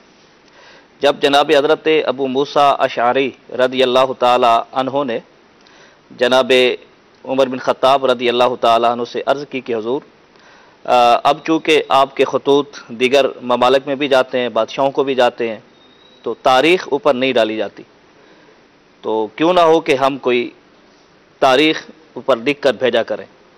اب حالانکہ عیسوی سن کے حساب سے تو چل ہی رہی تھی، چاہتے تو وہی برقرار رکھتے، لیکن آپ نے صحابہ کرام کو بلایا، مشاورت کی. تو اب دیکھیے کہ انہوں نے سب نے یہی کہا کہ ہم اپنی تاریخ کا آغاز کریں گے، لیکن ان کے انداز سے یہ محسوس ہوتا ہے کہ اس کو جوڑیں گے جناب نبی کریم علیہ السلام کے ساتھ. سبحان اللہ. یعنی اس پہ کئی آراء تھی. ایک یہ تھے کہ جناب نبی کریم علیہ السلام کی جو ولادت کا دن ہے وہاں سے ہم سال ہے وہاں سے شروع کریں. ایک یہ تھا کہ آپ کا جب تاریخ ظاہری وصال ہے وہاں سے ہم اپنے اس سال کی تقویم کریں، اس ہجری سال کی. اور جمہور کی یہ رائے تھی، اور جناب عمر بن خطاب رضی اللہ تعالی عنہ بھی اسی میں شامل تھے کہ نہیں، جناب نبی کریم علیہ السلام نے جو ہجرت فرمائی تب سے ہی ہم جو ہے نا اپنے سال کا آغاز کرتے ہیں. صحیح. تو پھر یہ آیا کہ پہلا مہینہ کون سا ہوگا، تو پہلا مہینہ محرم الحرام. محرم الحرام ہی کیوں؟ تو اس کے بارے میں بھی انہوں نے کہا کہ جب مدینہ کے لوگوں نے حضور نبی کریم علیہ السلام کو بیعت عقبہ کے بعد دعوت دی کہ آپ مدینہ المنورہ آئے، تو آپ نے صحابہ کرام علیہ رضوان کو جو بھیجا تھا تو وہ ہجرت کا آغاز محرم ہی سے ہوا. تو یوں دیکھیں تو صحابہ کرام علیہ رضوان نے اگر ہماری اس اسلامک سال اور ہجری کا آغاز بھی کیا تو اس کو بھی نبی کریم علیہ السلام سے جوڑا. سبحان اللہ. تو یہ محبت ظاہر ہے کہ ہمیں صحابہ کرام رضی اللہ عنہم سے محبت ہے، اہل بیت سے محبت ہے، صحیح. تو ان سے محبت بھی حضور نبی کریم فرماتے ہیں کہ میری محبت کی وجہ سے کرو. تو دعوت اسلامی الحمدللہ اس کا مشن و منشور ہی یہی ہے کہ حضور نبی کریم علیہ الصلوۃ والسلام سے محبت. اس لیے تو میرے شیخ انداز ہی ایسا دیتے ہیں کہ ہر انداز سے جناب نبی کریم علیہ الصلوۃ والسلام کی یاد جھلکے. اور ہم دیکھیں اسلامی طور پر ہمارے جو تہوار ہیں، ہمارے جتنے اہم ایونٹس ہیں، شب برات ہو، رمضان شریف ہو، وہ سب بھی کام ہو، وہ سب آپ دیکھ لیجئے تو وہ اسلامی ڈیٹ سے اور اسلامی مہینوں سے جڑے ہیں. اس کو یاد رکھنے کے لیے اشفاق بھائی میں یہ سمجھتا ہوں کہ ہم نے اس کو روزمرہ کے روٹین میں شامل نہیں رکھا ہوا. یعنی آج اسلامی تاریخ کون سی ہے، ہم نے کوئی خط لکھنا ہے، کوئی ہم نے اپنا پلینر ڈیزائن کرنا ہے، ہم نے کسی سے ملاقات کرنی ہے، کچھ بھی کرنا ہے، تو ہم اس کو عیسوی سن کے اعتبار سے عیسوی تاریخ سے ہی جوڑ کر رکھا کرتے ہیں. یہاں تک کہ ہمارے کیلنڈر کے اندر ہر جگہ پر ہمیں عیسوی تاریخی نظر آتی ہیں. لیکن اگر ہم روزمرہ کی روٹین کے اندر اس کو شامل کر لیں، آپ عیسوی تاریخ بھی لکھ لیں، اس کے ساتھ آپ اسلامی تاریخ بھی لکھ لیں، پھر کچھ ہی وقت گزرے گا آپ کو یہ یاد ہونا شروع ہو جائے گی. اپنے گھر کے اندر اپنے بچوں کو بھی بتائیں کہ آج جو ہے محرم کی فرسٹ ہے، آج اس مہینے کی یہ تاریخ ہے، یہ اسلامی مہینہ ہے. تھوڑا تھوڑا یوں روٹین کے اندر لے کر آئیں گے. اگر حافظ بھی آپ دیکھیں کہ حفظ کرتا ہے، بڑا ٹائم لگاتا ہے، لیکن اگر اس کو یاد کرنا چھوڑ دے، پڑھنا چھوڑ دے، تو وہ پھر حفظ یاد نہیں میرا یہ رہتا. سوال ہے، آپ کیا ڈسکریج کر رہے ہیں انگلش کیلنڈر کو اور اس کو چھوڑ دیں؟ میں نے تو کہا کہ دونوں لکھ لیں. دونوں کو لکھیں. جی. آپ کو کون کہہ رہا ہے آپ چھوڑ دیں؟ وہ بھی دیکھیں، وہ دنیاوی تقاضے اپنی جگہ پر ہیں، جی. لیکن اس کو چھوڑے نہیں. امیر علیہ سنت کی مثال اس میں سامنے حضرت. بالکل. آپ ڈیٹس میں عام طور پہ اسلامی تاریخ لکھتے ہیں ہمیشہ، یا دونوں لکھیں گے؟ تو اس میں یہ نہیں ہے کہ آپ کو کوئی اس سے کہا جا رہا ہے اس کو چھوڑ دو، لیکن ایسا نہ کریں کہ اپنے اس کو اقدار کو، تہواروں کو نہ بھولیں، نہ چھوڑیں.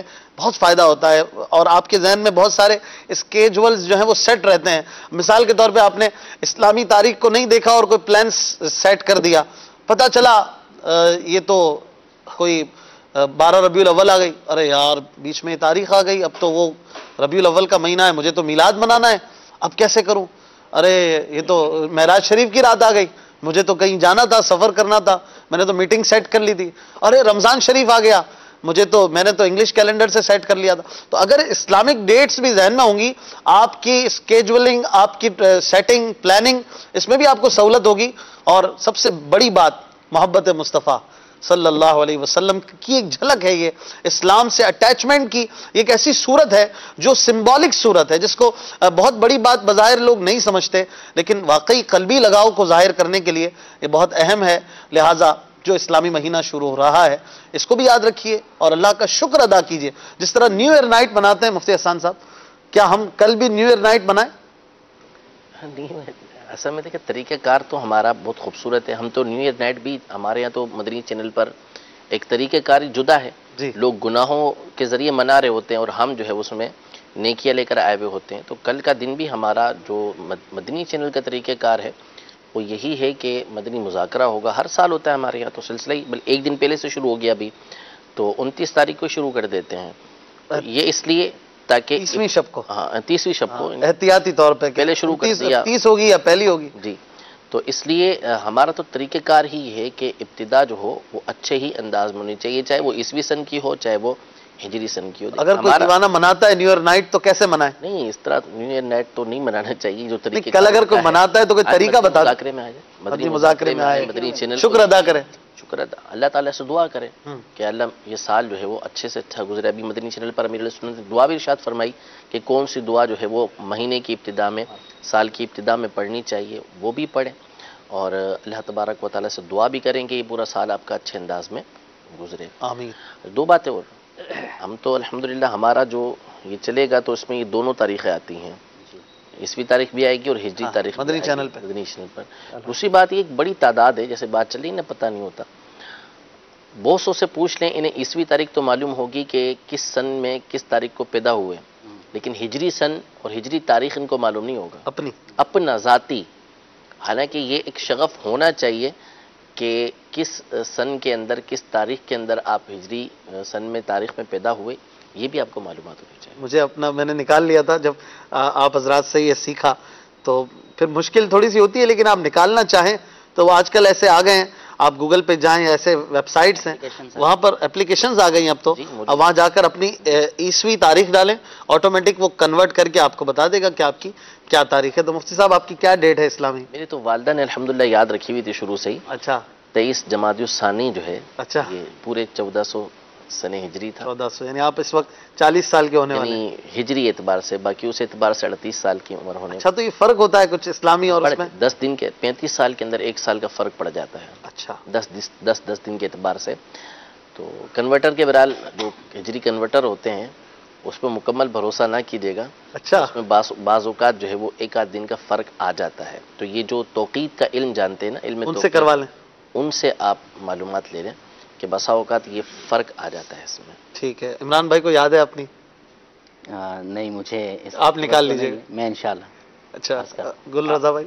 آج کے بعد یاد رکھیں گے انشاءاللہ۔ انشاءاللہ میں نے نکالی تھی 13 ربیع الاول بنا تھا، سبحان اللہ۔ 1310 سنہ ہجری، اچھا وہ 1410 سنہ ہجری۔ یاد دہانی کے حوالے سے گفتگو فرما رہے تھے عمران بھائی کہ ہمیں یاد نہیں رہتا، تو میں سمجھتا ہوں کہ قبلہ امیر اہل سنت کچھ اپنے بیانات میں اور اس طرح کی تحریک چلاتے ہیں کہ اسے بھی ہم یاد رکھ سکتے ہیں۔ مثلا 11ویں شریف منانے کی آپ نے سوچ عطا کی، تو اگر یہ ذہن ہو کہ بھی میں ہر مہینے 11ویں شریف کی ترکیب بناؤں گا، تو میں امید کرتا ہوں کہ وہ مہینہ بھی یاد رکھے گا، اس کا کب یہ چاند طلوع ہوا اس کا، تو امید ہے کہ اس طرح مہینے بھی یاد رہ جائیں۔ عاشقان اعلیٰ حضرت 25ویں اور 26ویں بھی مناتے ہیں۔ 26ویں بھی منا لیں ماشاءاللہ۔ جمادی الثانی بول گیا، جمادی الثانی ربیع الثانی ہے میری، ربیع الثانی 11ویں شریف کا مہینہ۔ 11ویں شریف۔ ماشاءاللہ کالز لیتے ہیں، پھر انشاءاللہ اپنے سیگمنٹ کی طرف بڑھیں گے۔ ہم نے ایک دلچسپ سیگمنٹ کو رکھنے کی کوشش کی ہے، اختتام کی طرف بڑھ رہے ہیں اب۔ اسلامی شخصیات کے حوالے سے کوشش کریں گے کچھ مدنی پھول آپ کو آخر میں دیں۔ کالز دیجیے۔ مدنی چینل کے نئے سلسلے صحابہ اور اہل بیت کے ذریعے یہ بات معلوم کرنی ہے کہ ابھی جو کلام ہوا رونے کے متعلق، تو ایک روایت کچھ اس طرح کی سنی ہے کہ جو گریہ و زاری یعنی خوف خدا کی وجہ سے یا سرکار علیہ الصلوۃ والسلام کے عشق کی وجہ سے اگر کسی کو رونا آتا ہے اور وہ لوگوں کے دیکھنے کی وجہ سے، لوگوں کی وجہ سے کہ لوگ کیا کہیں گے، اس وجہ سے وہ نہیں روتا، تو اس کو ریاکاری بتایا گیا ہے غالباً۔ تو اس کے اوپر تھوڑا کلام فرمائیے کہ اس کا کیا حکم ہے اور کیا ایسا کرنے والا گناہ گار ہوگا یا نہیں، اس کے بارے میں بتا دیجیے۔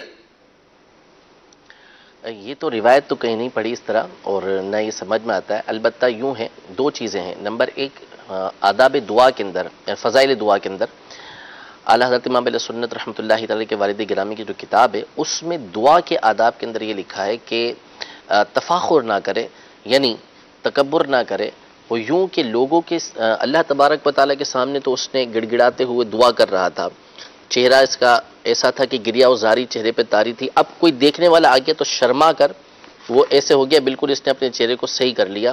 تو فرمایا اللہ تبارک و تعالیٰ کے سامنے وہ ایسا چہرہ کر رہا ہے، اس میں شرمانا نہیں ہے، تو لوگوں کا لحاظ کرتے ہوئے اس کا چہرہ جو ہے وہ صحیح کر رہا ہے، وہاں بگڑ رہا ہے تو اس کا لحاظ نہیں کر رہا، تو وہاں بھی ویسا رکھیے، بھلے چہرہ اس کا ایسا ہو رہا ہے کہ رونے جیسا ہو رہا ہے، تو ایسا نہ ہو کہ لوگوں کے آنے کی وجہ سے اب یہ جو رونے جیسی صورت بنی ہوئی تھی اس کو ختم کر دے، اس کی اجازت نہیں ہے، اس کو تفاخر و تکبر اور ان طرح کے معاملات کے اندر شامل کیا گیا ہے۔ دوسری چیز یہ ارشاد فرمائی علماء نے کہ لوگوں کے دیکھنے کی وجہ سے، کہ لوگ دیکھیں گے اور یہ سمجھیں، یہ بندہ سمجھتا ہے کہ میں ریاکاری کر رہا ہوں، اس وجہ سے عمل کو چھوڑنے کو ریا قرار دیا گیا ہے، کہ آپ کوئی عمل کر رہے ہیں اور ذہن میں یہ بات پیدا ہوئی کہ لوگ دیکھ لیں گے یا لوگ دیکھ رہے ہیں، وہ عمل چھوڑ دیا، تو اس کو بھی ریاکاری علماء نے قرار دیا ہے۔ تو لوگوں کی وجہ سے کسی عمل کو نہیں چھوڑنا چاہیے، اور یہ نعمت آپ کو حاصل ہوئی کہ آپ اللہ تبارک و تعالیٰ کے خوف میں رو رہے ہیں، نبی کریم صلی اللہ علیہ وسلم کے عشق کے اندر رو رہے ہیں، یہ بھی ایک اچھا عمل ہے، نیک عمل ہے۔ اب اس کو لوگوں کی وجہ سے چھوڑ دینا، حضرت فضیل بن عیاض رضی اللہ رحمۃ اللہ تعالی علیہ کا یہ قول ہے کہ یہ بھی ریاکاری ہے، تو اس لیے ایسا نہیں کرنا چاہیے کہ آپ کو اگر خوف خدا کے اندر رونا آ رہا ہے تو لوگ دیکھتے رہیں، آپ روتے رہیں، اپنے دل کے اندر جو ہے وہ آپ اخلاص پیدا کرنے کی کوشش کریں۔ ماشاءاللہ اللہ تعالیٰ رونا بھی عطا کرے، اس میں اخلاص بھی عطا کرے۔ اگلی کال۔ یہ پوچھنا تھا کہ وہ محرم الحرام کے حوالے سے تھا کہ یعنی 1 تاریخ کو اگر گھر میں راشن وغیرہ ڈلوائیں تو اس حوالے سے سالہ سال برکت رہتی ہے، اس حوالے تفصیل سے ذرا بتا دیں۔ ایسا ہے کچھ؟ نیت کے اوپر ہے، باقی 10 محرم کے حوالے سے یہ ہے کہ جو اپنے عیال کے اوپر 10 محرم کو وسعت کرتا ہے، یعنی ان کو کھانا کھلاتا ہے، اس کے رزق کے اندر وسعت لے کر آتا ہے، تو اس کے بارے میں فرمایا کہ اس کے لیے اس کے رزق کے اندر وسعت دی جاتی ہے، برکت دی جاتی ہے۔ صحیح۔ باقی یہ کہ اہل و عیال پر کبھی بھی خرچ کرے گا تو یہ سب سے افضل صدقہ ہے، صدقہ ہے، جی، بچوں پہ خرچ کر رہا ہے، اپنی بیوی پہ، وہ بھی صدقہ ہے، صدقہ ہے اور سب سے افضل صدقہ ہے۔ افضل صدقہ ہے۔ یہ بھی نئی بات ہوگی، کئیوں کے لیے ہو سکتا ہے، سمجھ بھی آئے نہ آئے، لیکن سمجھ آئے کہ نہ آئے، ماننا ہے بھائی، شریعت ہے، اور مفتی صاحب نے فرما دیا ہے۔ ہم بعض اوقات سمجھتے ہیں کہ وہی صدقہ ہے جو غریب کو دیا، فقیر کو دیا۔ اپنے بچوں پہ خرچ کریں، خوش دلی سے کریں، ثواب کی نیت سے کریں، ثواب ملے گا انشاءاللہ۔ لیکن اس کا مطلب یہ نہیں کہ غریبوں پہ نہ کریں، ان پہ بھی کریں۔ بولے میں بچوں پہ صدقہ کر لیتا ہوں، افضل کر لیتا ہوں۔ جی، اگلی کال۔ السلام علیکم ورحمۃ اللہ وبرکاتہ۔ وعلیکم السلام ورحمۃ اللہ وبرکاتہ۔ میں ہند کے سیر ویراول سے جاوید عرض کر رہا ہوں، ماشاء اللہ آپ کا یہ سلسلہ فیضان صحابہ و اہل بیت بہت ہی پیارا سلسلہ شروع کیا ہے۔ اشفاق بھائی سے عرض ہے کہ میں ایک سوال کرنا چاہتا ہوں کہ مدنی پنسورہ میں جو بزرگان دین کے عرس کے دن لکھے ہوئے، اس میں 26 ذی الحجہ عمر فاروق اعظم رضی اللہ تعالیٰ عنہ کا لکھا ہے، تو آج مدنی مذاکرے میں باپا نے فرمایا کہ ایک محرم الحرام کو فاروق اعظم رضی اللہ تعالیٰ عنہ کا دن ہے، تو کیا 26 کو ہے یا ایک محرم کو؟ یہ وضاحت فرما دیجئے۔ واقعی میں دیکھ لیتا ہوں، مدنی پنسورے میں دیکھ لیتے ہیں، کیونکہ پہلی محرم مشہور و معروف ہے، تو ہو سکتا ہے کوئی مس پرنٹنگ وغیرہ ہو گئی، اس کو چیک کر لیتے ہیں انشاءاللہ۔ آئیے چلتے ہیں اپنے سیگمنٹ کی طرف، اسلامی شخصیات۔ صلو علی الحبیب صلی اللہ تعالی علیہ محمد۔ یا شہید کربلا، یا شہید کربلا۔ مدنی چینل کے ناظرین، ہم اس سیگمنٹ میں کوشش کریں گے ایسی شخصیات کے بارے میں جانیں جن سے عام طور پہ لوگ واقف نہیں ہوتے یا کبھی نام سنا ہے، ان کی کچھ سیرت کے بارے میں چند مدنی پھول پیش کریں گے، اور آپ کو انشاءاللہ امید ہے اس میں لطف ملے گا۔ ایسی بعض شخصیات کہ جن کے بارے میں نام بھی نہیں سنا، ہم ان کے بارے میں بھی انشاءاللہ جان پائیں گے۔ آج جو ہماری شخصیت ہیں وہ ہیں ایک عظیم خاتون، ایک ایسی خاتون کہ شاید کئیوں نے نام بھی نہ سنا ہو، اور کئیوں نے نام سنا ہو ان کے بارے میں کچھ نہ جانتے ہوں۔ ایسی خاتون ہیں کہ جن کا ذکر اللہ پاک نے قرآن شریف میں کیا ہے، اور قرآن پاک میں ان کی فضیلت بیان کی گئی، اور خود پیارے نبی مکی مدنی صلی اللہ علیہ وآلہ وسلم نے بھی ان کی فضیلت کو بیان فرمایا ہے، اور وہ خاتون ہیں حضرت سیدتنا بی بی آسیہ رضی اللہ تعالیٰ عنہ۔ یہ وہ خاتون ہیں کہ جو بادشاہ مصر ریان بن ولید کی اولاد میں سے تھیں، اور حضرت سیدنا یوسف علی نبینا علیہ الصلوۃ والسلام کے زمانے میں جو بادشاہ مصر تھا، یہ انہی کے آبا و اجداد میں سے آتا ہے۔ حضرت یوسف علیہ الصلوۃ والسلام پر وہ بادشاہ بھی ایمان لے آئے تھے، اور انہی کی شہزادی یہ بی بی آسیہ رضی اللہ تعالیٰ عنہ ہوئیں، اور یہ وہ شاندار شخصیت ہیں کہ جن کو اللہ تبارک و تعالیٰ نے حضرت موسیٰ علیہ الصلوۃ والسلام کی پرورش کرنے کا بھی اعزاز عطا کیا۔ حضرت موسیٰ علیہ الصلوۃ والسلام فرعون کے گھر میں بڑے ہوئے، اللہ کی شان تھی جو کہ طویل واقعہ ہے، اور حضرت بی بی آسیہ رضی اللہ تعالیٰ عنہ نے حضرت موسیٰ علیہ الصلوۃ والسلام کی تربیت کا شرف پایا، ایک اللہ کے نبی کی خدمت کی، ایک پیغمبر کی خدمت کرتی رہیں، اور نہ صرف تربیت کی، خدمت کی سعادت پائی، بلکہ حضرت موسیٰ علیہ الصلوۃ والسلام کا نام بھی حضرت بی بی آسیہ رضی اللہ تعالیٰ عنہ نے رکھا۔ بڑی شرف کی بات ہے، اور آپ رضی اللہ تعالیٰ عنہ جب حضرت موسیٰ علیہ الصلوۃ والسلام پر کبھی کوئی تکلیف آتی تھی تو برداشت نہیں کر پاتی تھی، بڑی محبت سے حضرت موسیٰ علیہ الصلوۃ والسلام کی انہوں نے پرورش کی، اور کبھی کبھار فرعون جو تھا وہ غیظ و غضب میں حضرت موسیٰ علیہ الصلوۃ والسلام کی جان لینے کی کوشش کرتا، یا انہیں کوئی تکلیف پہنچانے کی کوشش کرتا، تو یہ خاتون عظیمہ اس برے کام سے اسے روک دیا کرتی تھی، حضرت موسیٰ علیہ الصلوۃ والسلام کے لیے ڈھال بنتی تھی، اور اس طرح سے بھی ان کی خدمت کیا کرتی تھی۔ جب فرعون نے پہلی بار حضرت موسیٰ علیہ الصلوۃ والسلام کو دیکھا تھا تو وہ چونکہ لڑکوں کو ان دنوں قتل کروا رہا تھا، اسے یہ خواب اس نے دیکھا تھا کہ ایک بچہ پیدا ہو کر اس کی سلطنت کو تہہ تیغ کر دے گا، ختم کر دے گا، تو اس نے بنی اسرائیل سے تقریباً 70,000 بچوں کو قتل کروا دیا تھا۔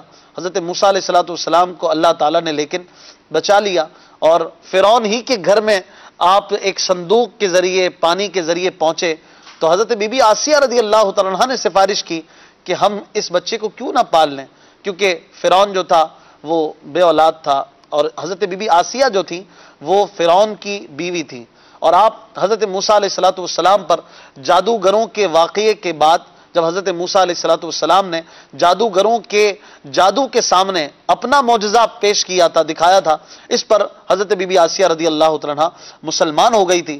اور بی بی آسیہ رضی اللہ تعالیٰ عنہ نے بعض علماء اکرام نے یہاں پر یہ بات بھی بیان کی کہ چونکہ پیغمبر کی خدمت کی تھی اور ان کے لیے کہا تھا قرۃ عین لی ولک، یہ بچہ تو ہماری آنکھوں کی ٹھنڈک جیسا ہے، اس کو کیوں قتل کرنا ہے، اس کو پال لیتے ہیں۔ حضرت موسیٰ علیہ السلام کی اس خدمت کا صلہ گویا رب پاک نے یوں عطا کیا کہ آپ کو ایمان کی دولت سے بھی مشرف کر دیا۔ بی بی آسیہ رضی اللہ تعالیٰ عنہ یہ وہ عظیم خاتون ہے کہ اسلام کی خاطر انہوں نے بڑی تکلیفیں بھی اٹھائیں، اور ملکہ مصر ہونے کے باوجود جب فرعون کو یہ پتا چلا کہ یہ مسلمان ہو چکی ہیں تو فرعون نے حضرت بی بی آسیہ رضی اللہ تعالیٰ عنہ کو بہت زیادہ ستایا، بہت تکلیفیں دی، بہت اذیتیں دی، اور حضرت بی بی آسیہ رضی اللہ تعالیٰ عنہ نے ان اذیتوں کے باوجود کبھی بھی اسلام سے منحرف ہونے کا سوچا تک نہیں، اور فرعون نے ایک بار تو آپ کے ہاتھ پاؤں میں کیلیں ٹھکوا دی، ہاتھ اور پاؤں چاروں میں کیلیں ٹھکوا کر آپ کو دھوپ میں اس طرح لٹا دیا کہ سورج کا رخ آپ کی طرف تھا، اور سینے پر چکی کا پاٹ رکھ دیا کہ آپ ہل بھی نہ سکتی تھی۔ لیکن اس کے باوجود، ان اذیتوں کے باوجود آپ نے کبھی بھی اللہ تعالیٰ کو نہ چھوڑا، اسلام کو نہ چھوڑا، اور یوں فرعون کا گھمنڈ جو تھا وہ خاک میں مل گیا۔ اور ایک بار ایسا ہوا کہ حضرت بی بی آسیہ رضی اللہ تعالیٰ عنہ کے لیے اس نے اپنے سپاہیوں سے کہا کہ کوئی بڑی سی چٹان لے آؤ، چٹان لائی گئی، اور کہا کہ اس سے پوچھو کہ یا تو یہ معاذ اللہ اسلام کو چھوڑ دیتی ہے یا پھر یہ چٹان اس پر گرا دی جائے گی۔ چنانچہ جب بی بی آسیہ رضی اللہ تعالیٰ عنہ سے سوال کیا گیا تو علماء فرماتے ہیں، مفسرین نے لکھا کہ حضرت بی بی آسیہ رضی اللہ تعالیٰ عنہ کے سامنے اللہ پاک نے آپ کے جنتی محلات اور موتیوں والے گھر کو رکھ دیا، اور آپ نے جب ان کو دیکھا خوش ہو گئی اور اسلام پر ناز کرنے لگی، اور فرعون کا جو مکر تھا وہ خاک میں ملا، اور سپاہیوں نے آپ رضی اللہ تعالیٰ عنہ پر وہ چٹان جو تھی وہ گرانا چاہا۔ علماء نے فرمایا کہ آپ پر چٹان گرتی اللہ تبارک و تعالیٰ نے اس سے پہلے ہی آپ کی روح پاک جو تھی اس کو جسم سے جدا کر دیا، اور بغیر تکلیف کے آپ رضی اللہ تعالیٰ عنہ خیر سے اپنے پیارے مقام کی طرف بڑھی، اور وہ چٹان بے جان جسم پر گری، اللہ تعالیٰ نے اس اذیت سے آپ کو محفوظ فرما دیا۔ آپ کو ام المساکین بھی کہا جاتا تھا کیونکہ آپ مسکینوں غریبوں کے ساتھ بہت اچھا سلوک فرماتی تھیں، اور آپ رضی اللہ تعالیٰ عنہ کے اس عظیم کام کی وجہ سے آپ کو ام المساکین یعنی مسکینوں غریبوں کے ساتھ بھلا کرنے والا بھی کہا جاتا تھا، یہ آپ کا لقب ہو گیا تھا۔ نبی کریم صلی اللہ تعالیٰ علیہ وسلم نے آپ کی بڑی تعریف کی، اور جنتی عورتوں کی سردار جن خواتین کو کہا گیا ان میں حضرت بی بی آسیہ رضی اللہ تعالیٰ عنہ بھی شامل ہیں، حضرت خدیجہ بھی ہیں، حضرت بی بی مریم بنت عمران اور بی بی فاطمہ الزہرا رضی اللہ تعالیٰ عنہ طیبہ طاہرہ، اور بی بی آسیہ رضی اللہ تعالیٰ عنہ انہیں جنتی عورتوں کا سردار بھی کہا گیا۔ حدیث پاک میں بخاری شریف کی حدیث ہے، تمام جہان کی افضل عورتوں میں سے ایک یہ حضرت بی بی آسیہ رضی اللہ تعالیٰ عنہ کو کہا گیا، اور بخاری شریف ہی کی حدیث میں حضور علیہ السلام نے فرمایا کہ مردوں میں تو بہت سے کامل ہوئے لیکن عورتوں میں مریم بنت عمران اور فرعون کی بیوی آسیہ کے علاوہ کوئی کاملہ نہ ہوئی۔ تو حضرت بی بی آسیہ رضی اللہ تعالیٰ عنہ کی بڑی شان ہے، اللہ تبارک و تعالی آپ کے مزار پر انوار پر کروڑوں رحمت نازل فرمائے۔ ایک بار موسیٰ علیہ السلام نے آپ کو اسلام کی خاطر بڑی اذیتوں میں دیکھا تھا، تو حضرت موسیٰ سے بی بی آسیہ نے پوچھا کہ اے اللہ کے نبی، کیا میرا رب مجھ سے راضی ہے؟ کیا میرا رب مجھ سے راضی ہے؟ تو فرمایا یقیناً تیرا رب تجھ سے راضی ہے، بلکہ وہ فرشتوں کے درمیان تجھ پہ فخر کرتا ہے۔ تو موسیٰ علیہ السلام نے پوچھا کہ بول تیری کیا چاہت ہے، تیری کیا حاجت ہے، تو کیا مانگتی ہے؟ بی بی آسیہ رضی اللہ تعالیٰ عنہ نے عرض کی کہ رب ابن لی عندک بیتا فی الجنہ، اے میرے رب اپنے پاس اپنی جنت میں میرے لیے گھر، اچھا گھر مجھے عطا فرما، ونجنی من فرعون وعملہ، اور مجھے فرعون کے برے کاموں سے نجات دے۔ قرآن مجید نے آپ کی اس حاجت اور تمنا کو بھی سورہ حدید میں 28ویں پارے میں بیان فرمایا، اور قرآن نے آپ کی مثال بھی دی۔ اللہ پاک نے مومنوں کو مثال دیتے ہوئے فرمایا ضرب اللہ مثلا للذین آمنوا امرأۃ فرعون، فرعون کی بیوی کی مثال اللہ تبارک و تعالی نے مسلمانوں کو دی، خاص طور پر مسلمان عورتوں کے لیے۔ حضرت بی بی آسیہ رضی اللہ عنہا کی مبارک زندگی میں بڑی برکتیں ہیں، بہت سیکھنے کی باتیں ہیں۔ مکتبۃ المدینہ نے الحمدللہ فیضان حضرت آسیہ رضی اللہ عنہا کے نام سے یہ بکلیٹ شائع کی ہے۔ آپ دعوت اسلامی کی ویب سائٹ www.dawat-islami.net سے اسے حاصل کر سکتے ہیں۔ دعا کرتے ہیں اللہ تبارک و تعالی ان مبارک ہستیوں کے صدقے ہمیں بھی دنیا اور آخرت کی برکتیں عطا فرمائے، اور آپ کے مزار پر انوار پر کروڑوں رحمت نازل فرمائے۔ انشاءاللہ اسی طرح ہم روزانہ کسی ایک اسلامی شخصیت، اور کوشش ہوگی کہ ایسی شخصیات جن کے بارے میں ہم نہیں جانتے یا بعضوں کے نام بھی نہیں سنے، ان کے بارے میں جانیں۔ یہ وہ ہستی ہیں جن کو گزرے ہزاروں سال ہو گئے، جو حضرت موسیٰ کے زمانے میں تھیں اور فرعون کی بیوی تھیں، لیکن اللہ تعالیٰ کی شان دیکھیں کہ فرعون جیسا بدبخت جہنمی اور جہنمیوں کا سردار، اور اسی کی زوجہ تو جنتی عورتوں کی سردار، اللہ کی شان ہے، وہ بے نیاز ہے جسے نواز۔ اشفاق بھائی، حضرت آسیہ رضی اللہ تعالیٰ عنہ کی ایک فضیلت یہ بھی ہے، خزائن العرفان میں ایک جگہ تفسیر میں نے پڑھا تھا کہ جنت کے اندر حضرت آسیہ نبی کریم علیہ السلام کی زوجیت میں ہوں گی۔ اچھا، سبحان اللہ، یہ سبحان بھی آپ کی ایک فضیلت ہے۔ اور دوسرا، ان کے جو ہم نے حالات اور ان کی سیرت ہم نے سنی ہے، اس سے ہمیں بخوبی یہ پتہ چلتا ہے کہ اللہ تعالیٰ اپنے نیک بندوں کو آزماتا ہے، اللہ والوں پر آزمائشیں آیا کرتی ہیں۔ ہمیں یہ بھی پتہ چلتا ہے، نبی کریم علیہ السلام نے خود ارشاد فرمایا حدیث مبارک میں کہ اللہ والوں کو آزمایا جاتا ہے، اور خود حضور علیہ السلام نے فرمایا کہ جتنا راہ خدا میں مجھے ستایا گیا ہے کسی اور کو نہیں ستایا گیا۔ تو یہ تکالیف یہ قرب الہی کا سبب بھی بنا کرتی ہیں۔ آپ کی سیرت سے ہمیں درس یہ بھی ملتا ہے، سبق یہ بھی ملتا ہے کہ اگر ہم کسی آزمائش کا شکار ہیں، ہم اگر غربت کا شکار ہیں، ہم اگر فقر و فاقے کا شکار ہیں، یا دیگر آزمائشیں ہمارے اوپر ہیں، تو یہ اللہ تعالیٰ کا قرب کا بھی ذریعہ بن سکتی ہیں، اس پر بھی اللہ تعالیٰ کا شکر ادا۔ یہ تو مہینہ ہی قربانی کے ذکر کا ہے، جو اہل بیت نے قربانی دی ہے، اس کو کیسے بھلایا جا سکتا ہے؟ یہ عظیم قربانیوں کی یاد کا مہینہ ہے۔ ماشاءاللہ ہمارے ساتھ بڑے پیارے نعت خواں غلام مصطفیٰ بھائی بھی ہیں، عدنان شیخ بھائی ہیں، مل کر میں چاہوں گا آخر میں منقبت اہل بیت کے چند اشعار ہم سنیں۔ روزانہ ہی انشاءاللہ ہمارا یہ پیٹرن ہوگا کہ ہم اختتام پر منقبت سنیں گے۔ قبلہ گل رضا مدنی صاحب ہمارے ساتھ رہے اور انشاءاللہ مزید سلسلوں میں رہیں گے۔ اختتام پر اگر کچھ آپ محرم الحرام کا آغاز ہو رہا ہے، ہمارے ناظرین کو پیغام دیں، پھر ہم سلسلے کو اینڈ کرتے ہیں۔ الحمدللہ ہمارا یہ پورا سلسلہ جو اشفاق بھی آپ لے کے چلے، یہ سارے کا سارا ہی پیغام تھا کہ ہم نے اس محرم الحرام کے مہینے میں، جیسے کہ آخر میں گفتگو ہوئی، عمران بھائی نے فرمائی کہ یہ قربانی دینے کا اسلام کی خاطر اپنا ذہن بنائے، اور بالخصوص آغاز ہی میں یہ عرض کر دیتا ہوں کہ جناب امام علی مقام امام حسین رضی اللہ تعالی عنہ نے بھی سفر کیا کرب و بلا تک، تو ہمیں بھی چاہیے کہ جب مدنی قافلے آئیں محرم الحرام کے تو اس میں سفر کریں، تاکہ امام علی مقام کی سفر کی یاد بھی تازہ ہو جائے، اور ان کی جو قربانی ہے، ہم جب گھروں کا رات و آرام چھوڑ کر جائیں گے تو اس قربانی کا تصور بھی ہمارے دل و دماغ میں موجزن ہوگا۔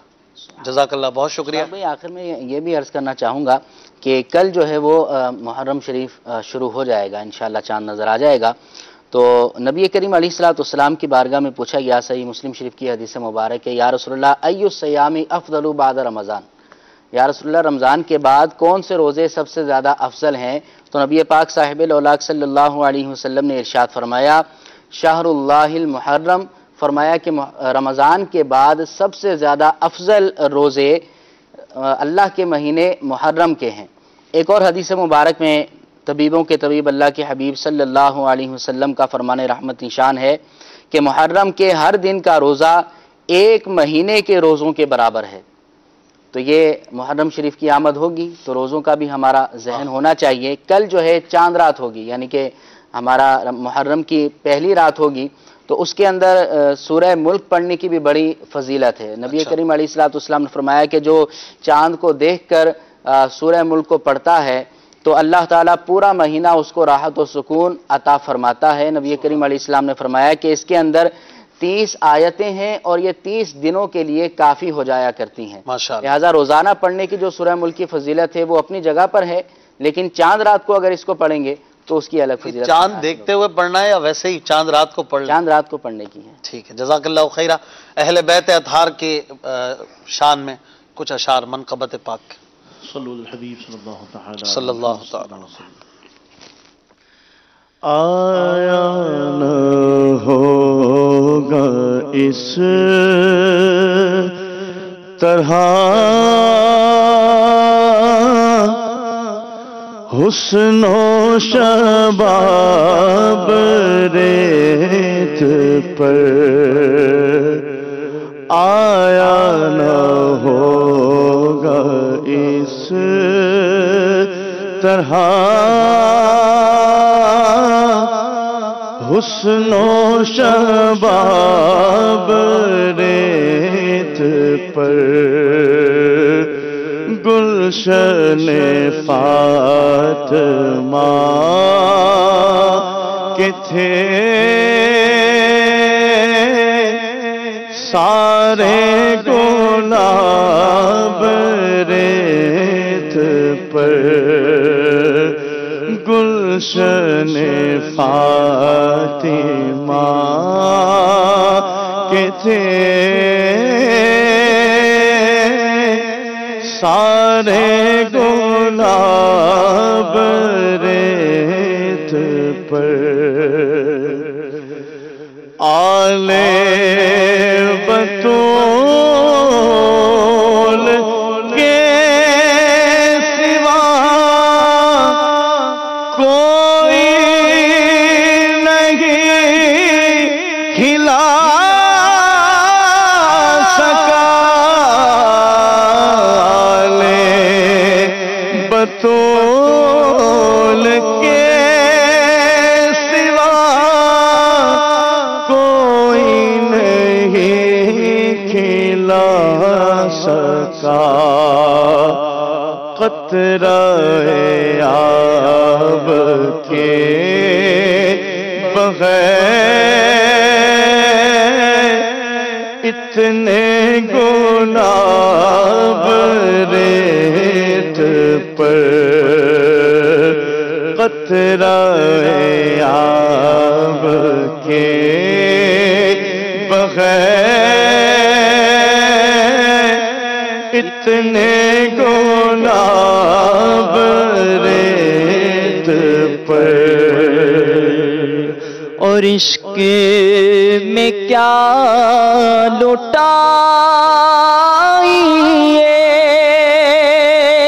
عشق میں کیا بچائیے، عشق میں کیا بچائیے، عشق میں کیا بچائیے، آل نبی نے لکھ دیا سارا نصاب ریت پر، آل نبی نے لکھ دیا سارا نصاب ریت پر، آل نبی کا کام تھا آل نبی ہی کرے گئے، آل نبی ہی کرے گئے، آل نبی کا کام تھا آل نبی ہی کر گئے، نبی کا کام تھا، آل نبی کر گئے، کوئی نہ لکھ سکا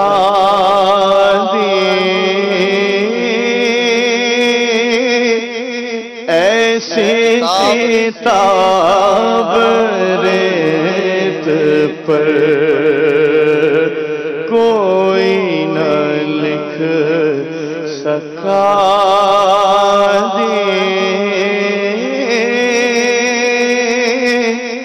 ایسی کتاب ریت پر پیاسا حسین کو کہوں اتنا تو بے ادب لگی، پیاسا حسین کو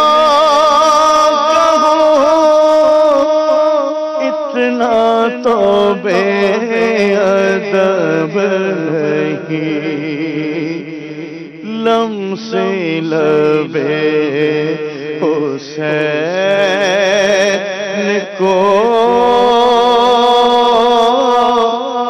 ترسا ہے آب ریت پر،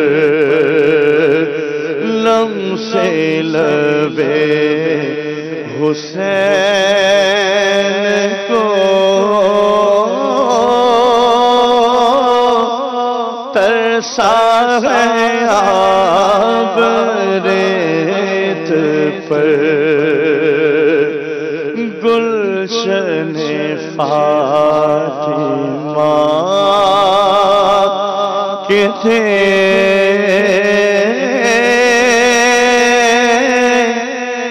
سارے گلاب ریت پر۔ سبحان اللہ۔ مدنی چینل کے ناظرین، آپ دیکھتے رہیے مدنی چینل۔ انشاءاللہ کل مدنی مذاکرے کے بعد نئے اسلامی سال میں آپ سے پھر ملاقات ہوگی۔ اپنا بہت خیال رکھیے گا۔ اگلے سال ملاقات ہوگی، لیکن کل رات ہی ہوگی انشاءاللہ۔ صلو علی الحبیب صلی اللہ تعالی علی محمد صلی اللہ علیہ وسلم۔